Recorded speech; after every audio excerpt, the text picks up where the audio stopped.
یہ حقیقت ہے کہ عشق اور مشق چھپائے نہیں چھپتے۔ دلوں کو گرما دینے والی ان کی داستان محبت بھی دھیرے دھیرے وقت کے صحیفوں پر رقم ہوتی جا رہی تھی کہ اچانک رقیب روسیہ نے ایسا وار کیا کہ کوس و قزح کے سارے رنگ اندھیری رات میں ڈھلتے چلے گئے، اور پھر انہی اندھیروں میں تیر چلاتے چلاتے ملک صفدر حیات بھی بالآخر صحیح نشانے تک پہنچ ہی گئے اور ثابت کر دیا کہ قانون کے ہاتھ واقعی لمبے ہوتے ہیں۔ صفاقی اور شقی القلبی کے خلاف ملک صفدر کی ایک اور کارروائی۔ صدیوں سے پڑھتے، سنتے اور دیکھتے آئے ہیں کہ ولی کے گھر میں شیطان اور شیطان کے گھر میں ولی پیدا ہو سکتا ہے۔ لفظ سکتہ ہمیشہ مشروط اور امکانات کے اظہار کے لیے استعمال کیا جاتا ہے، اور متذکرہ بالا حقیقت کے امکانات بہرحال ہر دور میں رہے ہیں، اور جب تک انسان کی پیدائش کا عمل جاری ہے یہ امکانات موجود رہیں گے۔ یہ دنیا اور اس میں پائی جانے والی ہر شے کے وجود کا انحصار امکانات ہی کا رہن منت ہے۔ اس مشروط حقیقت کو تسلیم کریں یا نہ کریں یہ ایک الگ اور طولانی بحث ہے، تم اس سے حقائق کی صحت متاثر نہیں ہوتی، اور یہی سب سے بڑی سچائی ہے۔ اس مختصر سی تمہید کے بعد میں اصل واقعے کی طرف آتا ہوں۔ ان دنوں میں ضلع گوجرانوالہ کے ایک تھانے میں تعینات تھا۔ یہ تھانہ صدر کہلاتا تھا اور لاری اڈے کے قریبی واقع تھا۔ تھانے کے پہلو میں گورنمنٹ ہائی اسکول کی عمارت تھی۔ وہ جاتی ہوئی سردیوں کے دن تھے، ماہ فروری کا وسط چل رہا تھا۔ ایک روز میں حسب معمول تیار ہو کر اپنے کمرے میں پہنچا تو پتہ چلا کہ نواحی گاؤں پپلی والا میں قتل کی ایک واردات ہو گئی ہے۔ موضع پپلی والا میرے تھانے کی جنوب مشرق سمت میں واقع تھا، اور وہاں تک پہنچنے کے لیے نہر اپر چناب کو عبور کرنا پڑتا تھا۔ پپلی والا میرے تھانے کی حدود میں آتا تھا۔ میں نے اطلاع کنندہ کا نہایت ہی مختصر سا انٹرویو کیا اور کانسٹیبل حشمت اللہ سے کہا، حشمت، پپلی والا جانے کی تیاری کرو۔ اچھا ملک صاحب، اس نے فرما برداری سے کہا اور میرے کمرے سے رخصت ہو گیا۔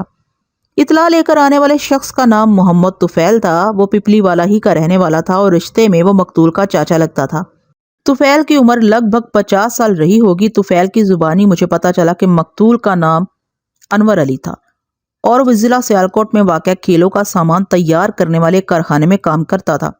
اس نے اپنی رہائش بھی سیالکوٹ ہی کے ایک محلے میں رکھی ہوئی تھی۔ انور علی مہینے ڈیڑھ مہینے میں اپنے گھر والدین سے ملنے آیا کرتا تھا۔ میں طفیل کے ساتھ بات چیت میں مصروف ہی تھا کہ کانسٹیبل حشمت دروازے میں نمودار ہوا۔ پھر طفیل کی طرف متوجہ ہوتے ہوئے اس نے پوچھا، چاچا، باہر تانگا تمہارا کھڑا ہے؟ جی، وہ میرا ہی تانگا ہے، طفیل نے جواب دیا۔ ملک صاحب، کانسٹیبل نے مجھ سے مخاطب ہوتے ہوئے بتایا، سواری کا بندوبست تو ہو گیا جناب، اب نکلنے کی تیاری کریں۔ ہم طفیل ہی کے تانگے میں بیٹھ کر پپلی والا جائیں گے۔ میں نے سوالیہ نظر سے طفیل کو دیکھا اور پوچھا، کیا تم سالم تانگا کر کے پپلی والا سے یہاں پہنچے ہو؟ نہیں جناب، یہ میرا ذاتی تانگا ہے، طفیل نے بتایا۔ میں تانگا چلاتا ہوں، یہی میرا رزق روزگار ہے۔ میں نے اس بات میں گردن ہلاتے ہوئے ایک پرسکون سانس خارج کی۔ ہم طفیل کے تانگے پر سوار ہو کر پپلی والا کی جانب جا رہے تھے۔ ہم سے میری مراد ہے میں، کانسٹیبل حشمت اور خود طفیل، جو ایک ماہر کوچوان کی طرح تانگا ڈرائیو کر رہا تھا۔ میرے تھانے اور پپلی والا میں اچھا خاصا فاصلہ ہے۔ جی ٹی روڈ سے کچا ایمن آباد روڈ نکل کر سیدھا ایمن آباد تک جاتا ہے۔ کسی زمانے میں جب تک پکا جی ٹی روڈ نہیں بنا تھا، گجرانوالہ سے ایمن آباد تک جانے کے لیے یہی کچا ایمن آباد روڈ استعمال کیا جاتا تھا۔ آدھ گھنٹے کے بعد ہم جائے وقوع پر تھے۔ میں نے دیکھا کہ نہر کے کنارے پر کوئی درجن بھر لوگ جمع تھے۔ ہم تانگے سے اتر کر ہجوم والی جگہ پر پہنچ گئے۔ وہاں پر موجود افراد ہمیں دیکھ کر ادھر ادھر ہو گئے۔ میں جلدی سے نوجوان انور کی لاش کی طرف بڑھا۔ لاش کا لفظ میں نے اس لیے استعمال کیا ہے کہ پہلی ہی نظر میں دیکھ کر مجھے یقین ہو گیا تھا کہ اس نوجوان کو زندوں میں شمار کرنا سراسر حماقت ہوگی۔ انوار علی نامی اس نوجوان کی لاش نہر کے کنارے پل کے قریب ہی پڑی ہوئی تھی۔ انوار نے بادامی رنگ کا شلوار سوٹ پہن رکھا تھا اور پاؤں میں تسموں والے بند سیاہ جوتے تھے۔ قمیض کے اوپر اس نے پورے بازوؤں والا سویٹر پہن رکھا تھا، جس کی تیاری میں نیلی اور سرخ اون کا استعمال کیا گیا تھا۔ نوجوان کی عمر کا اندازہ میں نے 25 کے آس پاس قائم کیا، جو بعد ازاں بالکل درست ثابت ہوا۔ مقتول کی موت کا سبب جاننے میں مجھے قطعاً کسی دشواری کا سامنا نہیں ہوا۔ اس کی کھوپڑی اور چہرہ، ہاتھ پاؤں اس ظلم کی کہانی سنانے کے لیے کافی تھے جس سے گزرنے کے بعد وہ موت کے منہ میں گیا تھا۔ میں ایک لمحے میں سمجھ گیا کہ اس کے سر پر ڈنڈے سوٹے برسا کر اسے موت کے گھاٹ اتارا گیا تھا۔ ہاتھ پاؤں اور کندھوں کی چوٹوں سے اندازہ ہوتا تھا کہ اس نے خود کو بچانے کی اپنی سی کوشش کی تھی، لیکن حملہ آوروں نے اس کی پیش نہیں چلنے دی تھی۔ میں نے یہاں پر حملہ آوروں کے الفاظ استعمال کیے ہیں۔ میرے ماہرانہ اندازے کے مطابق انوار کے دشمنوں کی تعداد ایک سے زیادہ تھی، وہ کم از کم 2 یا اس سے زیادہ تھے، جب ہی اس بدنصیب کو سنبھلنے یا وہاں سے فرار ہونے کا موقع نہیں مل سکا تھا۔ اس کی کھوپڑی جگہ جگہ سے چٹکی ہوئی تھی، چہرے کے مختلف حصوں پر بھی ابھرے ہوئے کھلے زخم نظر آ رہے تھے۔ ایک محتاط اندازے کے مطابق اس کی موت کو 10 سے 12 گھنٹے گزر چکے تھے۔ یہ حقیقت سمجھنے کے لیے کسی اسپیشل عقل کی ضرورت نہیں تھی کہ وہ شدید ترین دشمنی کا نشانہ بنا تھا۔ لاش کے معائنے کے بعد میں نے اس کی جامع تلاشی بھی لی۔ اس کے لباس میں سے ایک چیک دار رومال، ایک چھوٹی کنگھی، عطر کی شیشی، 150 روپے نقدی وغیرہ برآمد ہوئی۔ علاوہ ازیں ایک اندرونی جیب میں سے ڈاک کا ایک لفافہ بھی ہاتھ لگا۔ میں نے سر دست مذکورہ لفافے کو اپنی جیب میں رکھ لیا۔ موقع کی ضروری کارروائی کرنے کے بعد میں نے انوار علی کی لاش کو پوسٹ مارٹم کے لیے سرکاری اسپتال بھجوایا اور وہاں پر موجود لوگوں سے پوچھ گچھ کرنے لگا۔ سب سے پہلے میں نے اس شخص سے سوال کیا جس نے آج صبح انوار کی لاش دریافت کی تھی۔ ان کا نام رمضان عرف رمضانی تھا۔ رمضانی کی عمر 60 کے قریب رہی ہوگی، تاہم وہ صحت اور ہاتھ پاؤں کا مضبوط نظر آتا تھا۔ وہ ایک چھوٹا زمیندار تھا۔ ہاں رمضانی چاچا، میں نے براہ راست اسے مخاطب کرتے ہوئے پوچھا، تم نے کب اور کس حالت میں مقتول کو دیکھا تھا؟ حالت تو یہی تھی جناب جیسی آپ نے دیکھی ہے، وہ سادگی سے بولا، اور میں نے انوار کی لاش کو آج صبح سویرے دیکھا تھا۔ صبح سویرے تم نہر کے کنارے پر کیا کر رہے تھے؟ میں نے پوچھا۔ جناب میں زمیندار ہوں، وہ وضاحت کرتے ہوئے بولا۔ روزانہ صبح سویرے اٹھ کر زمینوں کی طرف جاتا ہوں، لیکن آج میں کہیں اور جا رہا تھا۔ اور کہاں؟ میں نے چونک کر اس کی طرف دیکھا۔ اس نے بتایا، ادھر خیالی میں میری چھوٹی بہن رضیہ رہتی ہے۔ میں اس کے لیے ایک بوری چاول لے کر خیالی جا رہا تھا، لیکن جیسے ہی نہر کے پل کے پاس پہنچا، انوار کی لاش نے مجھے آگے بڑھنے سے روک دیا۔ میں چاولوں والی بوری کے ساتھ سیدھا صدیق کی دکان پر پہنچا اور اسے صورتحال کے بارے میں بتایا۔ رمضانی کے کچھ بولنے سے پہلے طفیل نے جواب دیا، جناب صدیق میرے بڑے بھائی کا نام ہے، ادھر پپلی والا ہی میں اس کی پرچون کی دکان ہے۔ انوار صدیق کا بیٹا تھا۔ کیا مقتول کا باپ صدیق یہاں پر موجود ہے؟ میں نے وہاں پر موجود لوگوں کو باری باری دیکھتے ہوئے پوچھا۔ نہیں جناب، طفیل نے نفی میں گردن ہلاتے ہوئے بتایا، بھائی صدیق کو میں گھر پر چھوڑ کر آپ کی طرف گیا تھا، آپ کہیں تو اسے یہاں بلا لاتا ہوں۔ وہ جملہ ادھورا چھوڑ کر تشویش بھری نظر سے مجھے دیکھنے لگا۔ میں نے پوچھا، کیا ہوا طفیل، تم بولتے بولتے اچانک رک کیوں گئے؟ وہ جناب، بھائی صدیق کی حالت بہت خراب ہے، وہ درخواست تمیز انداز میں بولا۔ جوان بیٹی کی حسرت ناک موت نے اس کے دل و دماغ پر بڑا گہرا اثر ڈالا ہے، میں نے اسی لیے اسے بقوا سے ہٹا کر گھر بھیج دیا تھا۔ اچھا ٹھیک ہے، میں نے اس کی بات پوری ہونے سے پہلے ہی کہہ دیا، میں یہاں سے فارغ ہونے کے بعد خود صدیق کے گھر جاؤں گا، اس سے جو بھی پوچھنا ہوگا میں وہیں پر پوچھ لوں گا۔ بہت بہت شکریہ جناب، وہ ممنونیت بھرے لہجے میں بولا۔ میں بھی یہی چاہ رہا تھا۔ میں دوبارہ رمضانی کی طرف متوجہ ہو گیا۔ ہاں چاچا، صدیق کو اس واقعے کی اطلاع دینے کے بعد تم نے کیا کیا تھا؟ کچھ نہیں سرکار، ابھی تک تو میں ادھر ہی ہوں، آپ اجازت دیں گے تو خیالی چلا جاؤں گا، اس نے بتایا۔ جب طفیل نے مجھے بتایا کہ وہ تھانے اطلاع دینے جا رہا ہے تو میں خود ہی رک گیا تھا۔ مجھے پتا تھا کہ پولیس پوچھ تاچھ کے لیے سب سے پہلے مجھے ہی تلاش کرے گی۔ واہ بھائی چاچا رمضانی، میں نے اس کی آنکھوں میں دیکھتے ہوئے کہا، تم پولیس کے مزاج کو بڑی اچھی طرح سمجھتے ہو۔ مائی باپ، وہ دونوں ہاتھ جوڑتے ہوئے بولا، میں ادھر پپلی والا میں پچھلے 4-5 سال سے ہوں۔ اس سے پہلے میں ضلع شیخو پورہ کے ایک گاؤں میں رہتا تھا۔ آپ جانتے ہیں شیخو پورہ تو ویسے بھی جرائم کے حوالے سے سرفہرست شہروں میں شمار ہوتا ہے، اس کے بعد اوکاڑا کا نمبر آتا ہے۔ تو کیا پہلے تم کوئی مجرم شجرم ہوا کرتے تھے؟ میں نے اس کی اوکاڑا اور شیخو پورہ کی تفصیل سننے سے پہلے ہی پوچھ لیا۔ وہ کانوں کو ہاتھ لگاتے ہوئے بولا، اللہ نہ کرے سرکار، میں تو آپ کو یہ بتا رہا تھا کہ ہمارے گاؤں کا ایک گبرو ڈاکوں کے گروہ میں شامل ہو گیا تھا۔ اس گبرو کے ماں باپ اور بہن بھائی ادھر گاؤں میں ہی رہتے تھے، لہٰذا جب بھی پولیس کا جی چاہتا وہ اس گبرو کی گرفتاری کے لیے گاؤں آ جاتی تھی۔ اس طرح پولیس والوں کو قریب سے دیکھنے اور ان کے طریقہ کار کو سمجھنے کا موقع ملتا رہا۔ بس اتنی سی بات ہے جناب۔ یہ اتنی سی بات بھی بڑی اہم ہے رمضانی، میں نے ایک ایک لفظ پر زور دیتے ہوئے کہا، پھر پوچھا، تم انوار کے قتل کے حوالے سے اگر کچھ جانتے ہو تو مجھے بتاؤ۔ نہیں جناب، میں اس واردات کے بارے میں کچھ نہیں جانتا، وہ نفی میں گردن ہلاتے ہوئے بولا۔ یہ تو سیالکوٹ کی کسی فیکٹری میں کام کرتا تھا، مجھے تو یہ بھی پتا نہیں کہ یہ واپس کب آیا ہے۔ ٹھیک ہے رمضانی، میں تم سے بعد میں تفصیلی بات کروں گا، میں نے ٹھہرے ہوئے لہجے میں کہا۔ تم بڑے کام کے آدمی ہو، تو کیا مجھے جانے کی اجازت ہے؟ اس نے سوالیہ نظر سے مجھے دیکھا۔ آج یہ چاولوں کی بوری خیالی پہنچانا ضروری ہے۔ بات ختم کرتے ہی رمضانی نے ایک طرف اشارہ کر دیا۔ میں نے اس کی سمت نگاہ دوڑائی تو شیشم کے ایک درخت کے نیچے مجھے ایک گدھا کھڑا دکھائی دیا، جس کی کمر پر اناج سے بھری ہوئی ایک بوری لدی تھی۔ یقیناً اس بوری کے اندر چاول بھرے ہوں گے۔ پپلی والا سے خیالی جانے کے بعد نہر کا کنارہ سب سے آسان اور سیدھا راستہ تھا۔ میں نے رمضانی کی طرف دیکھتے ہوئے کہا، تمہیں جانے کی پوری اجازت ہے چاچا؟ کیا خیالی سے تم آج ہی واپس آ جاؤ گے؟ جی ہاں، میں شام سے پہلے واپس آ جاؤں گا۔ ٹھیک ہے، میں نے اس بات میں گردن ہلاتے ہوئے کہا، تم آج کسی وقت یا کل تھانے آ کر مجھ سے ملو، میں تم سے ضروری باتیں کرنا چاہتا ہوں۔ اس نے تھانے آ کر مجھ سے ملنے کا وعدہ کیا، پھر سلام کر کے رخصت ہو گیا۔ میں وہاں موجود دیگر افراد سے پوچھ پرتیت میں مصروف ہو گیا۔ لگ بھگ 20 منٹ کی انکوائری کے بعد بھی کام کی کوئی بات سامنے نہ آ سکی تو میں نے محمد طفیل سے کہا، تم مجھے مقتول کے گھر لے چلو، میں اس کے باپ سے چند باتیں کرنا چاہتا ہوں۔ آپ آئیں جی میرے ساتھ، وہ اپنے تانگے کی طرف اشارہ کرتے ہوئے بولا۔ کانسٹیبل حشمت اللہ کو میں نے مقتول کی لاش کے ہمراہ اسپتال بھیج دیا تھا۔ میں طفیل کے تانگے میں بیٹھا اور صدیق کے گھر کی جانب چل پڑا۔ ہم اس وقت صدیق پرچون والے کی بیٹھک میں بیٹھے ہوئے تھے۔ صدیق کی عمر لگ بھگ 55 سال رہی ہوگی۔ وہ دبلا پتلا اور دراز قامت شخص تھا۔ جوان بیٹی کی لمناک موت نے اسے بری طرح نڈھال کر رکھا تھا۔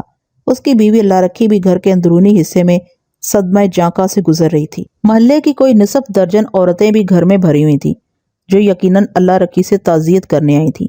طفیل کی زبانی مجھے معلوم ہو چکا تھا کہ صدیق کی صرف 2 ہی اولادیں تھیں، بڑا بیٹا انوار اور اس سے چھوٹی بہن کوثر جو 12-13 سال کی تھی۔ بھائی کی موت نے کوثر کو اکیلا کر دیا تھا اور وہ بڑی افسردہ اور ملول نظر آتی تھی۔ میں نے ہمدردی بھرے انداز میں مقتول کے باپ سے کہا، صدیق، تمہارے بیٹے کے ساتھ جو کچھ ہوا اس کا مجھے بے حد افسوس ہے۔ میں تمہارے غم میں برابر کا شریک ہوں۔ بڑی مہربانی ہے آپ کی، وہ دل شکستہ انداز میں بولا۔ میں نے کہا، صدیق، میں تمہارے بیٹے کو تو واپس نہیں لا سکتا، لیکن میرا تم سے وعدہ ہے کہ میں انوار کے قاتل کو جب تک عبرتناک سزا نہیں دلوا دوں گا چین سے نہیں بیٹھوں گا، لیکن اس کے لیے مجھے تمہارے تعاون کی ضرورت ہوگی۔ اس نے زخمی نظر سے مجھے دیکھا، پھر بھرائی ہوئی آواز میں بولا، ہمارا تو سب کچھ لٹ گیا جناب، جوان بیٹے کی موت کوئی معمولی واقعہ نہیں۔ مجھے تمہارے صدمے کا بخوبی احساس ہے صدیق، میں نے دلجوئیانہ انداز میں کہا، اسی لیے تو میں تم سے تعاون کی اپیل کر رہا ہوں۔ میں تمہاری مدد کے بغیر انوار کے قاتل تک نہیں پہنچ سکتا۔ جی حکم کریں، میں آپ سے کیا تعاون کروں؟ اس نے سوالیہ نظروں سے مجھے دیکھا۔ میں نے ٹھہرے ہوئے لہجے میں کہا، صدیق، تمہارے بیٹے کو جس انداز میں موت کے گھاٹ اتارا گیا ہے اس سے یہی ظاہر ہوتا ہے کہ اس کی کسی سے شدید نوعیت کی دشمنی تھی۔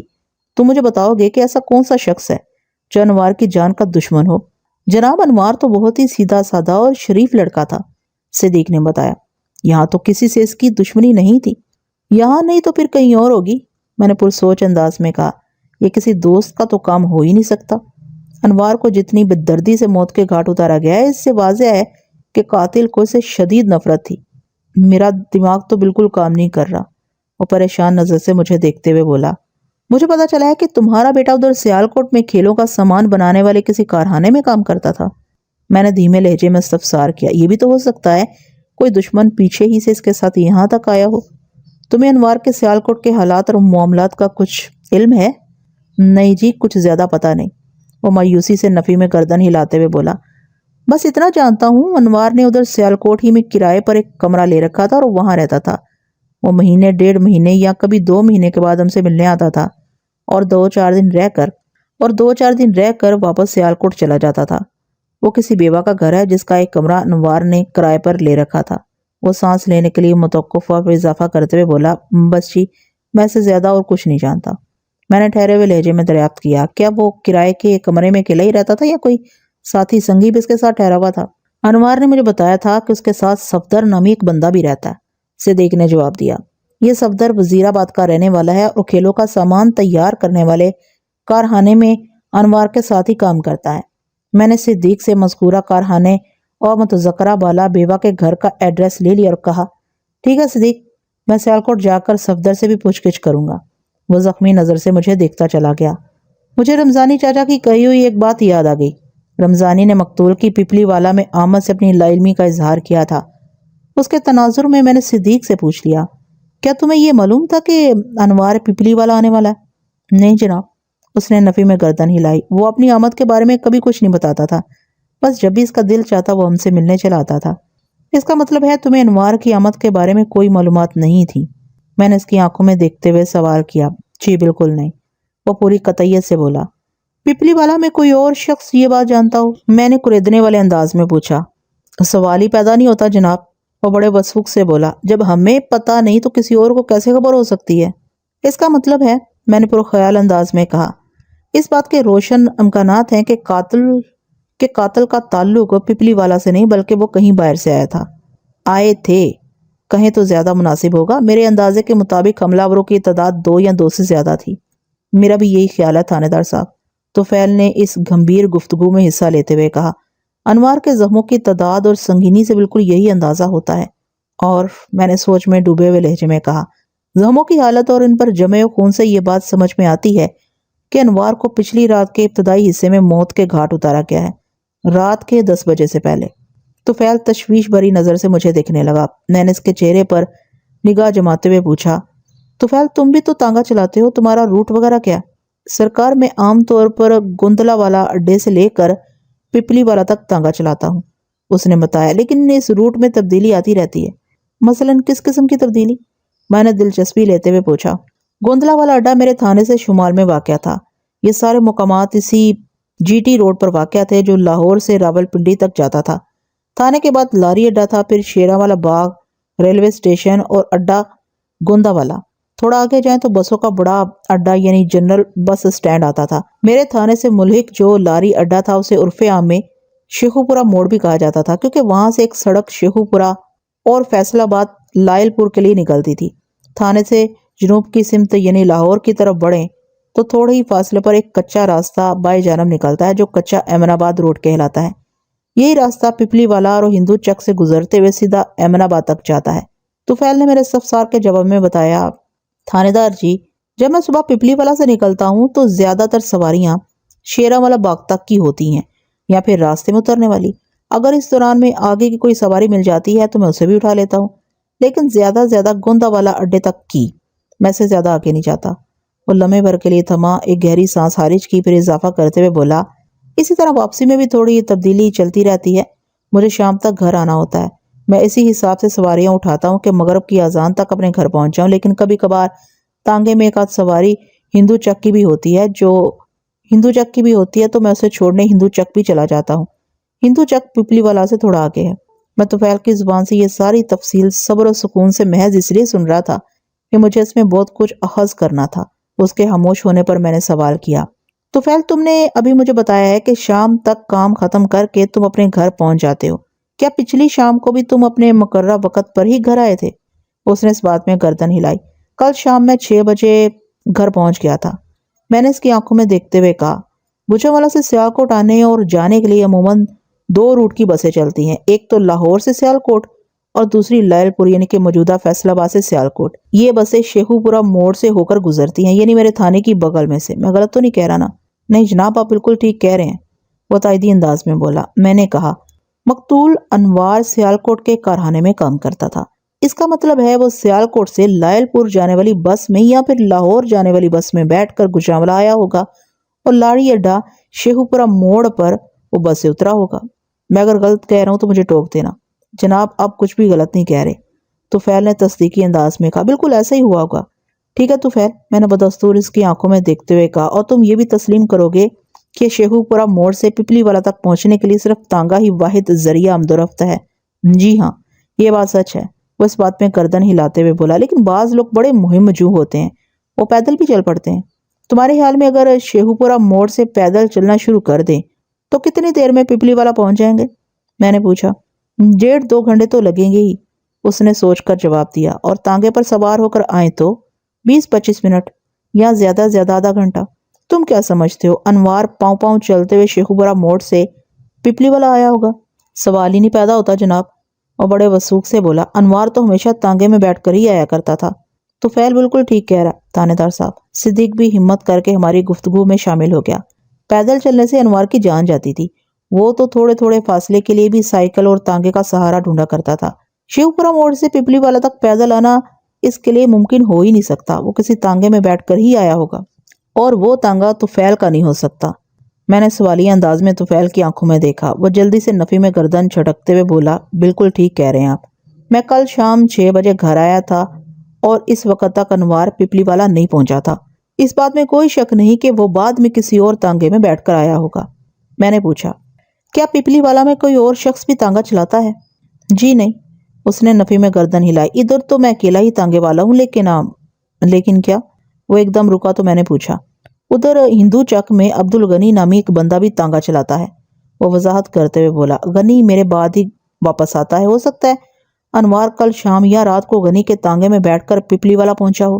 ہاں ایسا ہو سکتا ہے۔ میں نے پرسوچ انداز میں گردن ہلائی، پھر کہا میرے محتاط اندازے کے مطابق مقتول انوار کو گزشتہ رات 8 اور 10 بجے کے درمیان موت کے گھاٹ اتارا گیا ہے۔ اس کا واضح مطلب یہی ہے کہ وہ کل رات کم از کم 8 بجے اور زیادہ سے زیادہ 9 بجے پپلی والا پہنچا تھا۔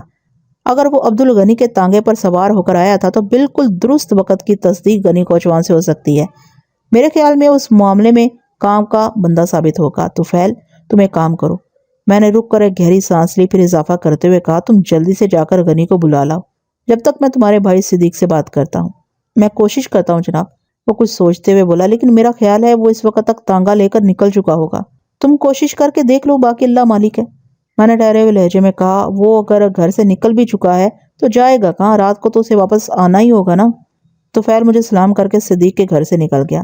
میں نے جوان مقتول کے غمزدہ باپ کو مخاطب کرتے ہوئے کہا صدیق تم نے اپنے بیٹے کی لاش کو غور سے دیکھا تھا نا؟ جی ہاں۔ وہ متصر سا جواب دے کر خاموش نظر سے مجھے دیکھنے لگا۔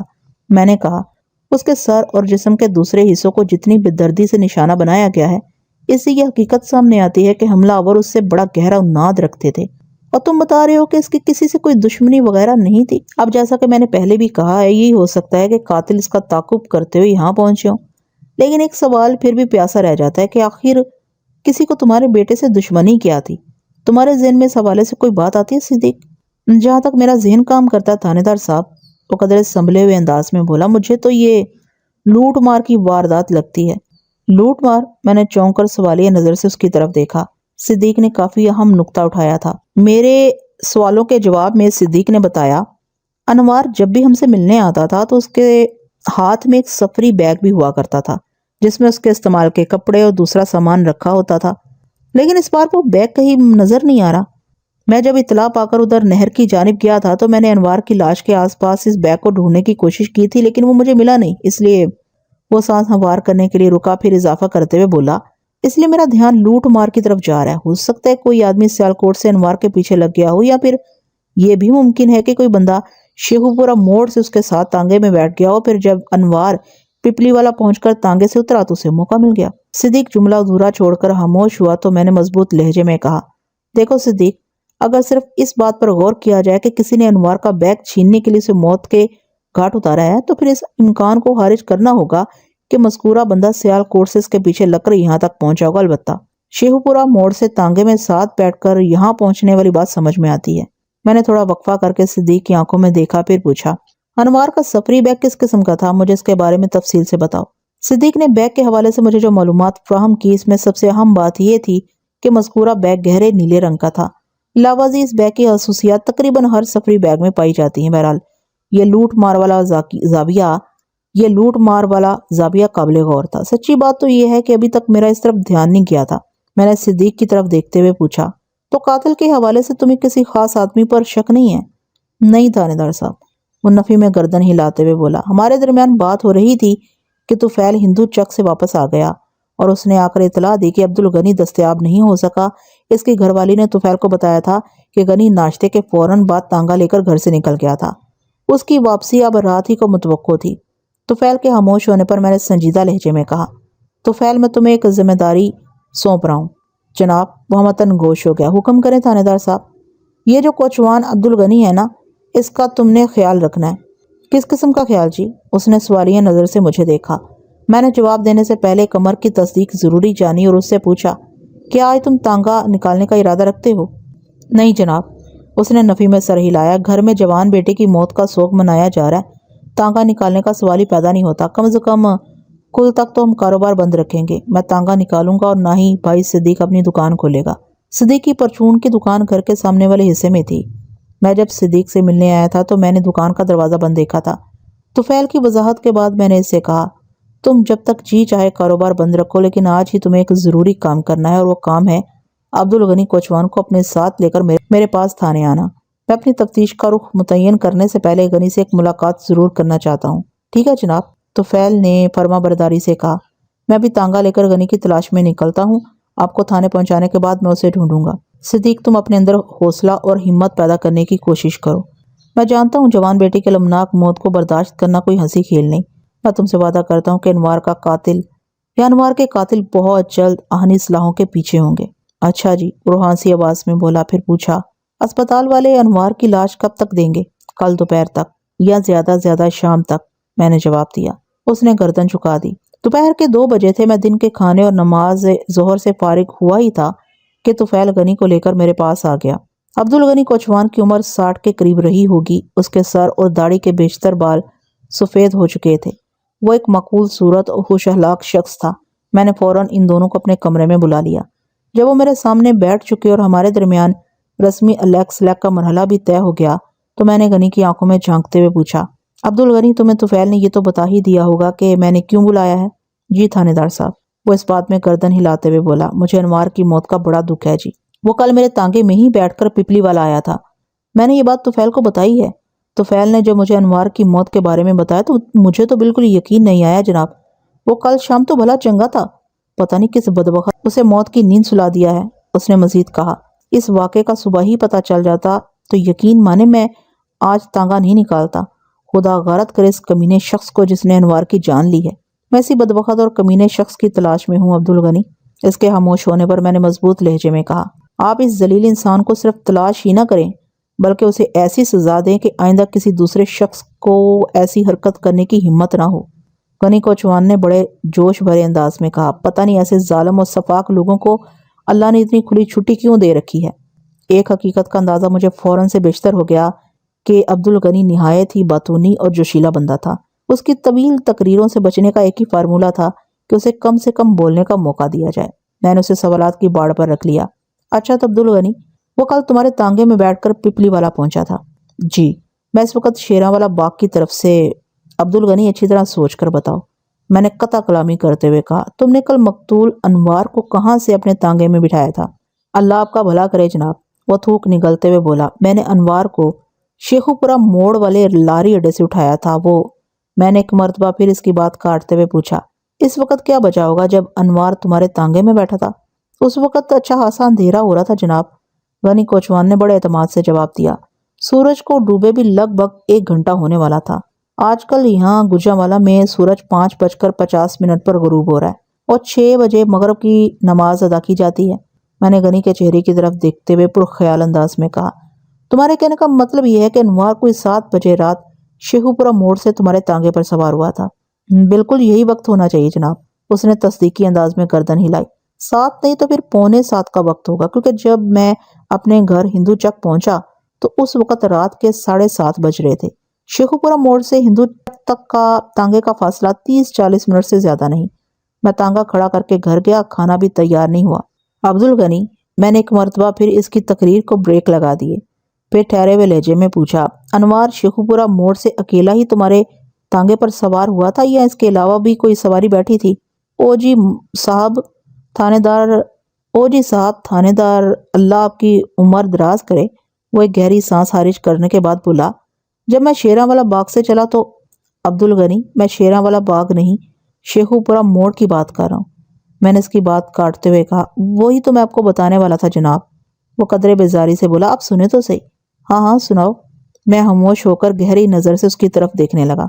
وہ سلسلہ معلومات کو جاری رکھتے ہوئے بولا، میں شیراں والا باغ کے سامنے کھڑا سواریوں کا انتظار کر رہا تھا کہ ایک نوجوان لڑکا سائیکل پر سوار ہو کر میرے پاس آیا اور کہا کہ 4 بیبیوں کو ریلوے پھاٹک کے دوسری طرف کنہیا لال باغ تک جانا ہے، تم لے جاؤ گے؟ میں سمجھ تو گیا تھا کہ وہ کس جگہ کی بات کر رہا ہے، لیکن تصدیق کے لیے پھر بھی پوچھ لیا، تم کس پھاٹک کی بات کر رہے ہو پتر؟ اس نے بتایا، وہ جو کچا ایمن آباد روڈ پر ہے، ریلوے پھاٹک کی دوسری کنہیا لال باغ ہے، یہ بیبیاں ادھر ہی اتریں گی۔ میں نے اس سے پوچھا، پتر وہ 4 بیبیاں ہیں کدھر؟ تم تو اکیلے نظر آ رہے ہو۔ اس نے جواب دیا، وہ تھوڑا پیچھے لاہوری گیٹ کے سامنے کھڑی ہیں، چاچا تم تانگے کو پیچھے لے آؤ۔ میں حال ہی کھڑا تھا، 4 سواریوں کے لیے چند گز پیچھے جانے میں کوئی قباحت نہیں تھی۔ میں نے 5 منٹ بعد ان 4 عورتوں کو اپنے تانگے میں سوار کر لیا۔ ان میں ایک بوڑھی اور 3 ادھیڑ عمر تھیں۔ تینوں ادھیڑ عمر تانگے کی پچھلی سیٹ پر بیٹھ گئیں اور بوڑھی کو میں نے اگلی سیٹ پر بٹھا لیا تاکہ محفوظ رہے۔ وہ سانس ہموار کرنے کے لیے متوقف ہوا تو میں اپنی زبان کو روک نہ سکا۔ میں نے ترت پوچھا، اس کے بعد تو تانگا چل پڑا ہوگا؟ جی تھانے دار صاحب، تانگا چل پڑا تھا۔ اس نے اس بات میں گردن ہلائی، لیکن شیخو پورہ موڑ پر مجھے ایک آدھ منٹ کے لیے تانگا روکنا پڑا تھا۔ شیخو پورہ موڑ سے انوار تانگے پر سوار ہوگا؟ میں نے سوالیہ نظر سے غنی کوچوان کی طرف دیکھا۔ وہاں سے انوار کے علاوہ ایک اور آدمی بھی میرے تانگے میں بیٹھا تھا۔ یہ میرے لیے ایک انکشاف تھا۔ میں سیدھا ہو کر بیٹھ گیا اور غنی کوچوان سے پوچھا، وہ دوسرا آدمی انوار کا ساتھی تھا یا اسے الگ تھا؟ میرا خیال ہے وہ انوار کا ساتھی نہیں تھا، لیکن اس نے جملہ دھورا چھوڑا تو میں نے جلدی سے پوچھا، لیکن کیا عبدالغنی؟ جناب، میں اس آدمی کے بارے میں کوئی حتمی بات نہیں کر سکتا۔ وہ متذبذب نظر سے مجھے دیکھنے لگا۔ میں نے ایک ایک لفظ پر زور دیتے ہوئے کہا، تم اس بندے کے بارے میں کوئی حتمی بات کیوں نہیں کر سکتے؟ وہ جناب، پہلے تو میں یہی سمجھا تھا کہ وہ انوار کے ساتھ نہیں، عبدالغنی وضاحت کرتے ہوئے بولا، لیکن پپلی والا پہنچنے کے بعد مجھے یوں محسوس ہوا جیسے وہ ایک دوسرے کو اچھی طرح جانتے ہیں۔ تو کیا وہ بندہ بھی پپلی والا تک انوار کے ساتھ گیا تھا؟ میں نے سنسنی خیز انداز میں سوال کیا۔ اس نے اس بات میں سر ہلایا اور ایک مرتبہ پھر تفصیلات کے بجرے کرامے کوتے لگانے لگا۔ میں خود پر جبر کر کے خاموش بیٹھا اس کی تقریر سنتا رہا، کیونکہ بہرحال وہ 10 باتوں میں سے ایک نہایت ہی اہم اور کانٹے کی بات مجھ تک پہنچا رہا تھا۔ وہ وضاحت کرتے ہوئے مدبرانہ انداز میں بولا، پہلے تو جناب ان کے بیٹھنے کا ہی مسئلہ پیدا ہو گیا تھا۔ پچھلی سیٹ 3 عورتوں سے فل تھی اور اگلی سیٹ پر بوڑھی اماں بیٹھی تھی۔ انوار ہچکچایا اور اس نے مجھ سے کہا کہ میں جاؤں، وہ کسی دوسرے تانگے میں آ جائے گا، لیکن بوڑھی اماں نے یہ کہتے ہوئے زبردستی اسے تانگے پر اپنے ساتھ بٹھا لیا، تم تو میرے پتروں اور پوتروں کی طرح ہو، شرماؤ نہیں۔ انوار تانگے کی اگلی سیٹ پر بیٹھا تو اس کی طرف دیکھا دیکھی وہ بندہ بھی اچک کر اوپر آ گیا اور انوار کے ساتھ جڑ کر بیٹھ گیا۔ میں نے فوراً تانگا آگے بڑھا دیا۔ وہ لمحے بھر کے لیے متوقف ہوا اور ایک تھکی ہوئی سانس خارج کی، پھر سلسلہ کلام کو آگے بڑھاتے ہوئے بولا، تو جناب میں نے ان چاروں بیبیوں کو پھاٹک کی دوسری طرف کنہیا لال باغ کے پاس اتار دیا۔ تانگا رکا تو وہ بندہ پچھلی سیٹ پر جا بیٹھا، انوار اگلی سیٹ پر ہی بیٹھا ہوا تھا۔ اس طرح ہم لوگ پپلی والا پہنچ گئے۔ وہ دونوں پپلی والا اترے اور میں اپنے گھر ہندو چک چلا گیا۔ عبدالغنی؟ وہ خاموش ہوا تو میں نے گہری سنجیدگی سے پوچھا، پہلے تمہیں ایسا لگا تھا کہ انوار اور وہ بندہ ایک دوسرے کے لیے اجنبی ہیں، لیکن پپلی والا پہنچ کر ایسی کیا بات ہوئی تھی کہ تمہیں محسوس ہوا کہ وہ دونوں ایک دوسرے کو اچھی طرح جانتے ہیں؟ جناب وہ دونوں پورے راستے خاموش اور ایک دوسرے سے لا تعلق بنے بیٹھے رہے تھے، غنی کوچوان نے حیرت بھرے لہجے میں بتایا، لیکن جب میں نے انہیں پپلی والا اتارا تو وہ ایک ساتھ چلنے لگے تھے اور اس بندے نے باقاعدہ انوار کے ساتھ بات چیت بھی شروع کر دی تھی۔ میں نے اس بات کو کوئی اہمیت نہ دی اور تانگا آگے بڑھا دیا۔ تم تو انوار کو اچھی طرح جانتے تھے نا؟ جی ہاں، بالکل جانتا تھا، اس نے اس بات میں جواب دیا۔ مجھے انوار کی موت کا بڑا گہرا صدمہ ہے جناب، وہ بڑا بیبا بندہ تھا جی۔ بولتے بولتے اس کی آواز بھر آ گئی۔ میں نے ایک فوری خیال کے تحت اس سے پوچھا، عبدالغنی کیا تم نے انوار کے ہاتھ میں گہرے نیلے رنگ کا کوئی سفری بیگ دیکھا تھا؟ نہیں جناب، وہ پورے وثوق سے بولا۔ وہ خالی ہاتھ تھا؟ اور دوسرا بندہ؟ میں نے سوالیہ نظر سے اس کی طرف دیکھا۔ اس کے پاس بھی سامان نام کی کوئی شے نہیں تھی؟ اس بندے کے حلیے کے بارے میں بتاؤ۔ غنی کوچوان نے مذکورہ بندے کا حلیہ بیان کر دیا، جس میں نمایاں شے اس کے سر کے گھنگریالے بال تھے۔ میں نے غنی سے پوچھا، تمہارے لیے وہ شخص بالکل اجنبی تھا نا؟ اس نے اس بات میں گردن ہلا دی۔ میں نے پوچھا، اگر وہ بندہ دوبارہ تمہاری نظر سے گزرے تو تم اسے پہچان لو گے؟ وہ چند لمحات تک مجھے متذبذب دکھائی دیا، پھر بولا، جناب میں نے اس بندے کو رات کے اندھیرے میں دیکھا تھا، اس لیے پوری یقین سے تو نہیں کہہ سکتا، لیکن مجھے امید ہے کہ میں اس کے گھنگریالے بالوں کی وجہ سے پہچان لوں گا۔ یہ تو تمہیں یقین ہے نا وہ بندہ ہندو چک کا رہنے والا نہیں؟ میں نے ان تمام حجت کے طور پر پوچھ لیا۔ سوال ہی پیدا نہیں ہوتا جناب، وہ پروثوق لہجے میں بولا۔ میں ہندو چک کے ایک ایک بندے کو اچھی طرح جانتا ہوں۔ میں نے طفیل کو مخاطب کرتے ہوئے پوچھا، اور پپلی والا کے حوالے سے تمہارا کیا خیال ہے؟ غنی نے اس بندے کا جو قد کاٹ اور حلیہ بتایا ہے کہ ایسا کوئی شخص پپلی والا میں رہتا ہے؟ چند لمحے سوچنے کے بعد اس نے نفی میں گردن ہلائی اور بتایا، نہیں جناب، اس کا مطلب یہ ہوا کہ وہ باہر کا بندہ ہے۔ میں نے پرخیال انداز میں کہا، وہ شیخو پورہ موڑ سے انوار کے ساتھ پپلی والا پہنچا تھا اور پھر انوار کو بڑی بے دردی سے موت کے گھاٹ اتار دیا کیا؟ اس آدمی تک پہنچنا بہت ضروری ہے تاکہ انوار کے قتل کا معمہ حل کیا جا سکے۔ میں نے لمحاتی توقف کر کے گہری سانس لی، پھر کہا، تم اپنی آنکھیں کھلی رکھنا، تم اپنی آنکھیں کھلی رکھ کر گھومنا اور یاداشت میں اس بندے کے حلیوں کو بھی نقش کر لو۔ میں بھی اپنے طور پر اسے ڈھونڈنے کی کوشش کرتا ہوں، وہ بندہ جلد از جلد مجھے چاہیے۔ ٹھیک ہے جناب، وہ بیک زبان ہو کر بولے، ہم آپ کی ہدایت پر پوری طرح عمل کریں گے، اور اگر تم لوگوں کو کوئی اور اہم بات پتہ چلے تو پہلی فرصت میں مجھے بتانا۔ میں نے تاکیدی انداز میں کہا۔ انہوں نے میرا حکم بجا لانے کا وعدہ کیا تو میں نے انہیں جانے کی اجازت دے دی۔ اٹھ کر کھڑے ہوئے تو میں نے طفیل کو مخاطب کرتے ہوئے کہا، طفیل تم گھر جا کر اپنے بھائی صدیق کو دلاسا دینا، میں کل کسی وقت پپلی والا کا چکر لگاؤں گا۔ ٹھیک ہے جناب، میں بھائی صدیق کو سنبھالنے کی کوشش کروں گا، وہ تعاون آمیز انداز میں بولا۔ انہیں رخصت کرنے کے بعد میں نے کانسٹیبل علی مراد کو اپنے پاس بلایا اور اسے پراسرار گھنگریالے بالوں والے بندے کے بارے میں تفصیل سے آگاہ کرنے کے بعد کہا، علی نواز، تم اسی علاقے کے رہنے والے ہو؟ وہ بندہ شیخو پورا موڑ سے تانگے پر سوار ہوا تھا۔ میں نے اس کا حلیہ تمہیں ذہن نشین کرا دیا ہے، اسے ڈھونڈ نکالنا اب تمہاری ذمہ داری ہے۔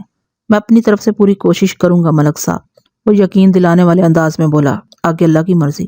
رات کو سونے سے پہلے میں لباس ضرور تبدیل کر لیا کرتا تھا۔ یہ لباس عام لباسوں سے ذرا مختلف ہوتا تھا۔ علاوہ ازیں میری ایک پختہ عادت یہ بھی رہی ہے کہ اپنے کوارٹر میں آنے کے بعد جب میں یونیفارم اتار کر گھر کے کپڑے پہنتا تھا تو یونیفارم کی تمام جیبیں اچھی طرح چیک کر لیا کرتا تھا۔ اس روز رات کو جب میں نے یہی عمل دہرایا تو ایک شے کی برآمد پر چونک اٹھا۔ وہ ڈاک کا ایک لفافہ تھا۔ سیکنڈ کے 1000ویں حصے میں مجھے یاد آ گیا کہ وہ لفافہ مقتول کی جامہ تلاشی کے دوران میں ہاتھ لگا تھا۔ میں نے چپ چاپ اسے اپنی جیب میں رکھ لیا تھا۔ ذہن میں یہی تھا کہ مشیر نامہ تیار کرنے موقع کی کارروائی کے بعد اس لفافے کو کھول کر پڑھوں گا، لیکن پھر وہ میرے دھیان سے نکل گیا اور اب وہ اچانک میرے سامنے آ گیا تھا۔ لفافے کی پیشانی پر انوار کا نام اور سیالکوٹ کی ایک فیکٹری کا پتہ درج تھا۔ یہ کھیلوں کا سامان بنانے والا وہی کارخانہ تھا جہاں میری معلومات کے مطابق انوار نوکری کرتا تھا۔ میں نے کھلے ہوئے لفافے کو کھول کر اندر جھانکا۔ اندر مجھے طے شدہ ایک کاغذ نظر آیا۔ وہ بچوں کی کسی کاپی سے پھاڑا ہوا صفحہ تھا۔ میں نے اس چوپرت کاغذ کو کھول کر پڑھا۔ یہ دیکھ کر مجھے شدید حیرت ہوئی کہ اس کاغذ پر صرف ایک سطر تحریر تھی۔ میں نے سطر کو پڑھا، لکھا تھا، میں پھگن کے پہلے ہفتے میں رہنے آؤں گی، تمہاری رے۔ یہ ایک سطری تحریر کسی رے نے انوار کے لیے لکھی تھی اور جملے کی تعمیر سے صاف ظاہر ہوتا تھا کہ وہ رے کوئی لڑکی ہے، مثلاً رفیقہ، رضوانہ، رشیدہ وغیرہ۔ میں نے اس مختصر سی تحریر کو کئی بار پڑھا اور یہی بات سمجھ میں آئی کہ کوئی لڑکی رے انوار کی محبت میں مبتلا تھی جب ہی اس نے تمہاری رے کے الفاظ استعمال کیے تھے۔ رے نے اس خط کے ذریعے انوار کو اطلاع دی تھی کہ وہ پھگن یعنی کہ پھاگن ایک دیسی مہینے کا نام ہے کہ پہلے ہفتے میں رہنے آ رہی ہے۔ کہاں، اس حوالے سے کچھ نہیں بتایا گیا تھا۔ اگر انوار یہ خط پڑھ کر سیالکوٹ سے پپلی والا پہنچا تھا تو اس کا واضح مطلب یہی تھا کہ وہ رے پپلی والا میں رہنے آ رہی تھی۔ کہانی میں لڑکی کے وجود کی آمد کے ساتھ ہی سنسنی خیزی اور دلچسپی کئی گنا بڑھ گئی تھی۔ اگر میں اس رے تک رسائی حاصل کرنے میں کامیاب ہو جاتا تو انوار کے بہیمانہ قتل کا معمہ بآسانی حل کیا جا سکتا تھا، اور اس رے کے حوالے سے مجھے 2 جگہ سے معلومات حاصل کرنی تھی۔ نمبر 1 انوار کے گھر سے یعنی صدیق اور اس کی بیوی اللہ رکھی اور چھوٹی بہن کوثر سے۔ نمبر 2 سیالکوٹ میں موجود انوار کے روم میٹ صفدر سے۔ اس قسم کے عشقیہ معاملات روم میٹ سے شیئر کرنے کا ایک اپنا ہی مزہ ہے۔ مجھے یقین تھا کہ صفدر انوار کی رے کے بارے میں ضرور کچھ جانتا ہوگا۔ میں نے کاغذ کو طے کر کے لفافے کے اندر رکھا اور ڈاک خانے کی مہروں وغیرہ کا جائزہ لینے لگا۔ ہر ہاتھ پر محکمہ ڈاک کی جانب سے عموماً 2 مہریں ثبت کی جاتی ہیں، ایک اس پوسٹ آفس کی جہاں سے وہ خط چلتا ہے اور ایک اس ڈاک خانے کی جہاں مذکورہ خط کو پہنچنا ہوتا ہے۔ یہ مہریں باقاعدہ تاریخ کے ساتھ لگائی جاتی ہیں۔ لفافے کے جائزے کے بعد میں یہ جاننے میں کامیاب ہو گیا کہ وہ خط 10 فروری کو گوجرانوالہ کے ایک پوسٹ آفس سے روانہ ہوا تھا اور 12 فروری کو سیالکوٹ کے ایک ڈاک خانے میں موصول کیا گیا تھا، اور آج 14 فروری تھی۔ اس سے یہی ظاہر ہوتا تھا کہ انوار رے کا خط پڑھتے ہی بے قرار ہو گیا تھا اور اسے ملنے کے لیے وہ سیالکوٹ سے پپلی والا پہنچ گیا تھا۔ اغلب امکان اس بات کا تھا کہ مذکورہ خط 13 فروری کو انوار کے ہاتھ لگا ہوگا۔ خط ملنے کے دوسرے ہی دن اس کا پپلی والا جانا اس امر کا ثبوت تھا کہ وہ رے سے ملنے کے لیے بے حد بے چین تھا، لیکن افسوس کہ پپلی والا میں قدم رکھتے ہی اسے موت نے نگل لیا تھا۔ اس تناظر میں بڑے وثوق سے یہ کہہ سکتا تھا کہ انوار کا قتل لوٹ مار کی نہیں بلکہ حسد اور انتقام کی ایک سنگین واردات تھی۔ میں گہری سنجیدگی سے اس معاملے پر غور کرنے لگا۔ رے نے رہنے آؤں گی کے الفاظ استعمال کیے تھے جس سے ظاہر ہوتا تھا کہ وہ پپلی والا کی رہنے والی نہیں بلکہ کسی دوسرے علاقے سے وہاں رہنے آنے والی تھی۔ پھاگن کا مہینہ 12 فروری سے شروع ہوتا ہے اور اس کا اختتام 13 مارچ پر ہوتا ہے۔ اس حساب سے آج پھاگن کی 3 تاریخ تھی۔ رے پھاگن کے پہلے ہفتے میں آنے کی بابت تحریر کیا تھا، یعنی 12 سے 18 فروری کے درمیان۔ ان حقائق کی روشنی میں بڑے وثوق سے کہا جا سکتا تھا کہ اس وقت وہ رے پپلی والا میں موجود ہوگی۔ اس سوچ کے ساتھ ہی مجھے اپنے وجود میں سنسنی سی دوڑتی محسوس ہوئی۔ اگر میں اس رے تک رسائی حاصل کرنے میں کامیاب ہو جاتا تو پھر انوار کے قاتل کی گردن میری مضبوط گرفت میں ہوتی۔ میں نے سیکنڈ کے 10ویں حصے میں فیصلہ کر لیا کہ مجھے ابھی اور اسی وقت پپلی والا جانا چاہیے۔ اس وقت رات کے 9:30 بج رہے تھے۔ میں نے یونیفارم دوبارہ اپنے بدن پر سجایا اور کوارٹر کا دروازہ بند کر کے تھانے میں آ گیا۔ شبینہ ڈیوٹی پر مامور ASI منظور احمد مجھے دیکھتے ہی چونک اٹھا۔ بے سختہ اس کے منہ سے نکلا، ملک صاحب خیریت تو ہے؟ خیریت نہیں ہے منظور، میں نے گہری سنجیدگی سے جواب دیا۔ آپ اس وقت یونیفارم میں؟ وہ متجب نظر سے مجھے دیکھتے ہوئے بولا، کیا کسی خاص مشن پر روانہ ہونے کا ارادہ ہے؟ خاص مشن ہے، میں نے متصراً بتایا، پھر کہا، منظور میرے لیے فوراً کسی سواری کا بندوبست کرو، مجھے ابھی اور اسی وقت پپلی والا جانا ہے۔ سواری؟ وہ سوچ میں پڑ گیا۔ جناب اس وقت کوئی تانگا وغیرہ ملنا تو ممکن نظر نہیں آ رہا، لیکن پھر بھی کوشش کرتا ہوں۔ ہاں جاؤ اور یہ کوشش شروع کر دو، میں نے تہمکانہ انداز میں کہا، اور میں یہاں تمہارا انتظار کر رہا ہوں۔ وہ کوشش کرنے کے لیے روانہ ہو گیا۔ انسان کا ذہن بڑی عجیب و غریب شے ہے، اس میں بیک وقت ہاں اور نہ کی سوچیں پیدا ہوتی رہتی ہیں۔ انسان مسلسل تائید اور تردید کی کیفیت سے گزرتا رہتا ہے۔ ان لمحات میں میرا بھی کچھ ایسا ہی حال تھا۔ ایک طرف ذہن یہ کہہ رہا تھا کہ اس وقت پپلی والا جانے کی کیا ضرورت ہے، اس معاملے کو صبح بھی دیکھا جا سکتا ہے۔ اگر رے واقعی وہاں رہنے آ چکی ہے تو وہ صبح تک کہیں فرار نہیں ہو جائے گی، اس کے بارے میں کل بھی معلومات حاصل کی جا سکتی ہیں۔ دوسری جانب ذہن اس سوچ کی تردید کچھ اس انداز میں کر رہا تھا، آج کے کام کو کل پر ٹالنا کوئی دانشمندی نہیں، اس میں نقصان بھی ہو سکتا ہے، لہٰذا جو معاملہ ابھی نپٹ جائے وہی اچھا ہے۔ مجھے پپلی والا ضرور جانا چاہیے، ابھی اور اسی وقت۔ فرض کا تقاضا بھی یہی تھا کہ میں اپنی نیند و آرام کو قربان کر کے فوراً پپلی والا روانہ ہو جاؤں۔ ادھر میں نے پپلی والا جانے کے فیصلے کے حق میں ووٹ دیا، ادھر ASI واپس آ گیا۔ میں نے سوالیہ نظر سے اس کی طرف دیکھا تو وہ بولا، ملک صاحب میں نے آپ کے لیے سواری کا بندوبست کر دیا ہے، کیا کوئی تانگا ہاتھ لگا ہے؟ میں نے پوچھا۔ تانگا نہیں جناب، ایک اسکوٹر والا ہے، ASI منظور نے جواب دیا۔ میں نے الجھن زدہ نظر سے اسے دیکھا اور کہا، اسکوٹر والا؟ جی ملک صاحب، بس بات میں گردن ہلاتے ہوئے بولا، یہ بندہ ریلوے اسٹیشن کے قریب ایک پیٹرول پمپ پر کام کرتا ہے، ادھر کنگنی والا میں اس کی رہائش ہے۔ یہ اپنی ڈیوٹی پر جا رہا تھا کہ میں نے ہاتھ دے کر روک لیا۔ اب یہ پہلے آپ کو پپلی والا پہنچائے گا اور اس کے بعد پیٹرول پمپ کا رخ کرے گا۔ میں ASI کے ساتھ باتیں کرتے ہوئے تھانے کے احاطے میں نکل آیا، پھر اسکوٹر والے سے میری ملاقات ہو گئی۔ اس کے پاس ایک پھٹیچر سا ویسپا اسکوٹر تھا جس نے اپنا نام امان اللہ بتایا تھا۔ امان اللہ کی عمر 45 سال کے قریب رہی ہوگی۔ امان اللہ، ASI نے تمہیں کام کے بارے میں تو بتا دیا ہوگا؟ جی تھانے دار صاحب، وہ بڑے احترام کے ساتھ بولا، مجھے آپ کو پپلی والا پہنچانا ہے۔ ہاں کام تو یہی ہے۔ میں نے اس بات میں سر ہلایا، پھر سوال کیا، کیا تم اس وقت ڈیوٹی پر جا رہے تھے؟ جی ہاں، رات میں پورے پیٹرول پمپ کو میں ہی سنبھالتا ہوں، اس نے جواب میں بتایا۔ پیٹرول پمپ کا مالک مجھ پر اندھا اعتماد کرتا ہے، یہ اسکوٹر بھی اسی نے مجھے دے رکھا ہے۔ بڑی اچھی بات ہے۔ میں نے تعریفی نظر سے اسے دیکھا اور پوچھا، تمہاری ڈیوٹی کتنے بجے شروع ہوتی ہے؟ اور رات کو 10 بجے سے جناب، اس نے بتایا، پھر اپنی رسٹ واچ پر نگاہ ڈالنے کے بعد بولا، 10 بجنے میں ابھی 25 منٹ باقی ہیں، میرا خیال ہے کہ میں آپ کو پپلی والا چھوڑنے کے بعد بآسانی اپنی ڈیوٹی پر پہنچ جاؤں گا۔ اگر 5-10 منٹ لیٹ بھی ہو گیا تو کوئی بات نہیں، میں جب تک پیٹرول پمپ نہیں پہنچوں گا دن کی ڈیوٹی والا بندہ جائے گا نہیں۔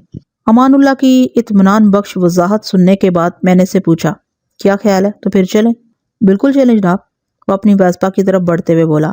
امان اللہ نے اسکوٹر سٹارٹ کیا اور ہم دونوں اس شیطانی چرخے پر سوار ہو کر پپلی والا کی جانب روانہ ہو گئے۔ تھانے سے نکلتے وقت میں نے ASI منظور احمد کو سختی سے ہدایت کر دی تھی کہ میری غیر موجودگی میں وہ چوکس اور ہوشیار رہے۔ اس نے میرے حکم پر عمل کرنے کا وعدہ کیا تھا۔ منظور احمد بہت ہی محنتی اور سمجھدار شخص تھا، مجھے امید تھی کہ وہ آگے چل کر بہت ترقی کرے گا۔ پولیس ڈپارٹمنٹ میں اس وقت بھی اور آج بھی ایسے فرض شناس اور بہادر لوگوں کی کمی ہمیشہ محسوس ہوتی رہی ہے۔ امان اللہ نے مجھے صدیق پرچون والے کے گھر کے سامنے ڈراپ کیا تو میں نے اسے دعا دی، اللہ تمہارے نام کی لاج رکھے۔ وہ حیرت بھری نظر سے مجھے دیکھنے لگا۔ میں کچھ سمجھا نہیں جناب؟ میں نے فوراً وضاحت کر دی، دیکھو تمہارا نام امان اللہ ہے، یعنی ایسا شخص جو اللہ کی امان و سلامتی میں ہو، قدرت یوں ہی تمہاری حفاظت کرتی رہے۔ اس دعا کا بہت بہت شکریہ تھانے دار صاحب، وہ ممنونیت بھرے لہجے میں بولا۔ آپ مجھے دوسرے پولیس والوں سے بہت مختلف لگے ہیں، اس لیے میں آپ سے ایک سوال کرنے کی ہمت کر رہا ہوں۔ ہاں ہاں ضرور، اس کے سوالیہ نظر کے جواب میں نے کہا، ایک نہیں تم 10 سوال پوچھ سکتے ہو۔ 10 نہیں، صرف ایک جناب، وہ دو ٹوک انداز میں بولا، پھر اپنا مدعا بیان کرتے ہوئے بولا، آپ کی دعا اور میرے نام کی لاج رکھتے ہوئے اللہ تو مجھے اپنے حفظ و امان میں رکھے گا، لیکن کوئی ایسا فارمولہ یا وظیفہ بھی ہے کہ ہمارا پیٹرول پمپ کسی کی زیادتی کا نشانہ بننے سے محفوظ رہے؟ آخر تمہارے پیٹرول پمپ کے ساتھ ایسا کیا ہو گیا ہے؟ میں نے تشویشناک نظر سے امان اللہ کی طرف دیکھا۔ اس کے پیچیدہ سوال نے مجھے گڑبڑا کر رکھ دیا تھا۔ جناب، چند لوگوں نے ہمیں بہت پریشان کر رکھا ہے، وہ مسکین سی صورت بنا کر بولا۔ کون ہے وہ کمبخت؟ میں نے پوچھا۔ وہ آپ ہی کے پیٹی بھائی ہیں جناب، اس نے دکھی لہجے میں بتایا۔ میں ایک گہری سانس خارج کر کے رہ گیا۔ اب یہ بات وضاحت سے بتانے کی ضرورت نہیں ہے کہ ان لوگوں نے ہمیں کس طریقے سے تنگ کر رکھا ہے۔ امان اللہ نے شاکی لہجے میں کہا۔ ماشاءاللہ آپ سمجھدار ہیں، فوراً سمجھ گئے ہوں گے میرا اشارہ کس مسئلے کی جانب ہے۔ لگتا ہے تم پیدا گیری وغیرہ کی بات کر رہے ہو، میں نے اس کی آنکھوں میں دیکھتے ہوئے پوچھا۔ آپ کا اندازہ بالکل درست ہے جناب، وہ اس بات میں گردن ہلاتے ہوئے بولا۔ ہم بتا دے دے کر تنگ آ چکے ہیں۔ جس ڈپارٹمنٹ کی سربلندی کے لیے میں دن رات کوشاں رہتا تھا، جب اس کے بارے میں ایسی خبر سننے کو ملتی تھی تو میرا سر شرم سے جھک جاتا تھا۔ لیکن سب سے زیادہ دکھ کی بات یہ ہے کہ اس شرمندگی سے وہ حقیقت نہیں بدل پاتی جس کی نشاندہی امان اللہ کر رہا تھا۔ امان اللہ، میں نے گمبھیر لہجے میں کہا، تم جس پیٹرول پمپ پر سپروائزر ہو وہ اگرچہ میرے تھانے کی حدود میں نہیں آتا، لیکن پھر بھی وعدہ کرتا ہوں کہ کسی نہ کسی طرح تمہارا یہ مسئلہ ضرور حل کروا دوں گا۔ یہ تو آپ کا بہت بڑا احسان ہوگا جناب، وہ تشکر آمیز انداز میں بولا۔ پھر وہ مجھ سے پرجوش مصافحہ کر کے رخصت ہو گیا۔ میں 2 قدم آگے بڑھا اور صدیق کی دہلیز پر پہنچ کر دستک دینے لگا۔ امان اللہ کے کردار اور گفتار نے مجھے بہت متاثر کیا تھا۔ دستک کے جواب میں دروازہ محمد طفیل نے کھولا تھا۔ اس کا مطلب یہی تھا کہ وہ ابھی تک میت والے گھر ہی میں موجود تھا۔ مجھ پر نگاہ پڑتے ہی وہ چونک اٹھا اور بے ساختہ اس کے منہ سے نکلا، تھانے دار صاحب آپ اس وقت؟ ہاں، ایک اہم بات یاد آ گئی تھی، میں نے ٹھہرے ہوئے لہجے میں کہا۔ سوچا آپ لوگوں سے اس کی تصدیق کر لوں تاکہ انوار کے قتل کے معمے کو جلد از جلد حل کیا جا سکے۔ آئیں جی، آپ اندر آ جائیں، وہ میرے لیے دروازہ کھولتے ہوئے بولا۔ میں مقتول کے گھر میں داخل ہو گیا۔ 1 منٹ کے بعد میں بیٹھک میں صدیق، طفیل اور اللہ رکھی کے ساتھ بیٹھا ہوا تھا۔ صدیق کی بیوی اللہ رکھی پہلی مرتبہ میرے سامنے آئی تھی۔ وہ ایک گوری چٹی اور موٹی تازی عورت تھی۔ اللہ رکھی کی عمر 50 کے قریب رہی ہوگی۔ اس نے ٹاسے یعنی لیلن کے سفید چادر میں خود کو اچھی طرح لپیٹ رکھا تھا، صرف اس کے ہاتھ اور چہرہ کھلا ہوا تھا۔ وہ تینوں بڑی متفکر اور گمبھیر نظروں سے مجھے دیکھ رہے تھے۔ لالٹین کی مدھم روشنی نے بیٹھک کے ماحول کو بڑا پراسرار اور سنسنی خیز بنا رکھا تھا۔ اس ہیبت ناک اور سناٹے دار خاموشی کو میں نہیں توڑا۔ میں نے باری باری ان تینوں کے چہروں کا جائزہ لیا، پھر غیر ارادی طور پر میری نگاہ اللہ رکھی پر آ کر اٹک گئی۔ میں نے اس کی آنکھوں میں جھانکتے ہوئے وہاں موجود تمام لوگوں سے ایک مشترکہ سوال کیا۔ مجھے انوار کے ایک بہت ہی خاص معاملے کا پتہ چلا ہے۔ اگر آپ میں سے کوئی اس معاملے کی تفصیل بتا دے تو میں بڑی آسانی سے انوار کے قاتل تک رسائی حاصل کر سکتا ہوں۔ کیسا معاملہ تھانے دار جی؟ سب سے پہلے اللہ رکھی نے مجھ سے سوال کیا۔ اسی سے ملتے جلتے استفسارات طفیل اور صدیق نے بھی کیے۔ میں نے ٹھہرے ہوئے لہجے میں کہا، مجھے معلوم ہوا ہے کہ انوار کسی لڑکی سے محبت کرتا تھا۔ جی؟ طفیل نے حیرت بھری نظر سے مجھے دیکھا۔ انوار اور محبت؟ مجھے تو یقین نہیں آ رہا، یہ آپ نے کہاں سے سن لیا جناب؟ صدیق نے سپاٹ آواز میں کہا، تھانے دار جی، میرا انوار تو بہت ہی شرمیلا اور بزدل قسم کا لڑکا تھا، یہ کام اس کے بس کا کہاں تھا؟ میرے علم میں تو ایسی کوئی بات نہیں۔ وہ لمحے بھر کے لیے رکا، پھر الجھن زدہ انداز میں اضافہ کرتے ہوئے بولا، آپ اتنے وثوق سے یہ بات کہہ رہے ہیں تو اس کی کوئی وجہ بھی ہوگی، آپ ذرا کھل کر بتائیں مجھے۔ میں نے صدیق کی فرمائش کو یکسر نظر انداز کرتے ہوئے اللہ رکھی کی جانب دیکھا، پھر کہا، کسی انسان کا شریف، شرمیلا اور بزدل ہونا ایک الگ بات ہے، لیکن اس کا ہرگز یہ مطلب نہیں کہ ان خصوصیات کا حامل شخص عشق اور محبت نہ کر سکتا ہو۔ تمہارا کیا خیال ہے اللہ رکھی؟ آپ ٹھیک کہہ رہے ہوں گے تھانے دار جی، وہ ہچکچاہٹ امیز انداز میں بولی، پر یہ تو بتائیں کہ لڑکی کا کیا چکر ہے؟ لگتا ہے آپ کے ذہن میں اس لڑکی کے بارے میں پوری معلومات ہیں۔ میں نے محسوس کیا کہ طفیل اور صدیق کی بنسبت اللہ رکھی اس معاملے میں گہری دلچسپی لے رہی تھی۔ میں نے اسی کو گھسنے کا فیصلہ کیا، کیونکہ اس بات کا مجھے بخوبی اندازہ ہو گیا تھا کہ وہ دونوں بھائی اس سلسلے میں میری کوئی مدد نہیں کر سکیں گے۔ وہ لڑکی کا ذکر سنتے ہی خالص ذہن اور فارغ الزبان ہو گئے تھے۔ اللہ رکھی، میں نے اس کی آنکھوں میں دیکھتے ہوئے کہا، اس لڑکی کا نام رے سے شروع ہوتا ہے۔ رے سے؟ وہ متذبذب انداز میں مجھے دیکھنے لگی، اور وہ پیلی والا کی رہنے والی بھی نہیں ہے۔ میں نے نفسیاتی اٹیک جاری رکھا۔ اللہ رکھی پریشان نظر سے مجھے دیکھتے ہوئے گہری سوچ میں ڈوب گئی۔ میں نے بدستور ٹھہرے ہوئے لہجے میں کہا، وہ پچھلے 2 دن سے یہاں پپلی والا میں رہنے آئی ہوئی ہے، انوار اسی لڑکی سے ملنے آیا تھا۔ اور تھانے دار صاحب، صدیق نے بہت الجھے ہوئے لہجے میں کہا، آپ یہ کس قسم کی باتیں کر رہے ہیں؟ پھر تو کچھ پلے نہیں پڑ رہا، آپ سیدھا سیدھا اس لڑکی کا نام کیوں نہیں بتاتے؟ اگر مجھے اس کا نام پتا ہوتا تو میں آپ لوگوں کو ضرور بتا دیتا، میں نے صاف کوئی کا مظاہرہ کرتے ہوئے کہا۔ اللہ رکھی نے پوچھا، تھانے دار جی اگر آپ اس لڑکی کو نہیں جانتے تو پھر آپ کو یہ کیسے پتا چلا کہ اس کا نام رے سے آتا ہے؟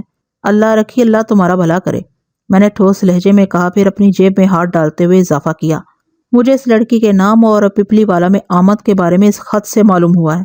ان تینوں نے متملانہ نظروں سے ایک دوسرے کو دیکھا، پھر ان کی سوالیہ نگاہیں میرے چہرے پر آ کر ٹھہر گئیں اور وہ بیک زبان ہو کر بولے، خط؟ یہ خط مجھے انوار کی جامع تلاشی کے دوران میز کی ایک جیب میں سے ملا تھا۔ میں نے مذکورہ خط انہیں دکھاتے ہوئے وضاحت کی۔ یہ خط 10 فروری کو گجرانوالہ سے سیالکوٹ بھیجا گیا تھا اور 12 یا 13 فروری کو یہ خط انوار کو ملا تھا۔ وہ اس خط کو پڑھ کر ہی یہاں آیا تھا اپنی محبوبہ رے سے ملنے۔ اس خط کے اندر لکھا کیا ہے؟ اللہ رکھی نے تشویش بھرے لہجے میں پوچھا۔ میں نے مذکورہ خط محمد طفیل کی طرف بڑھاتے ہوئے کہا، لو تم یہ خط پڑھ کر اپنی بھابھی اللہ رکھی کو سناؤ۔ وہ خط کو میرے ہاتھ سے لیتے ہوئے معذور لہجے میں بولا، جناب مجھے تو لکھنا پڑھنا بالکل نہیں آتا۔ تو پھر تم یہ خط اپنے بھائی صدیق کو پڑھنے کے لیے دو۔ خط تھامنے سے پہلے ہی صدیق ہینڈز اپ ہو گیا۔ مسکین سی صورت بناتے ہوئے اس نے کہا، جناب میں بھی ان پڑھ ہوں، یہ کام میرے بس کا نہیں۔ میں نے چونک کر اس کی طرف دیکھا۔ کمال ہے صدیق، تم تو پرچون کی دکان چلاتے ہو، لوگ تم سے ادھار سودا بھی لیتے ہوں گے، وہ حساب کس طرح لکھتے ہو؟ یہ آپ نے بالکل صحیح کہا ہے جناب، لوگ ادھار سودا بھی لیتے ہوں گے۔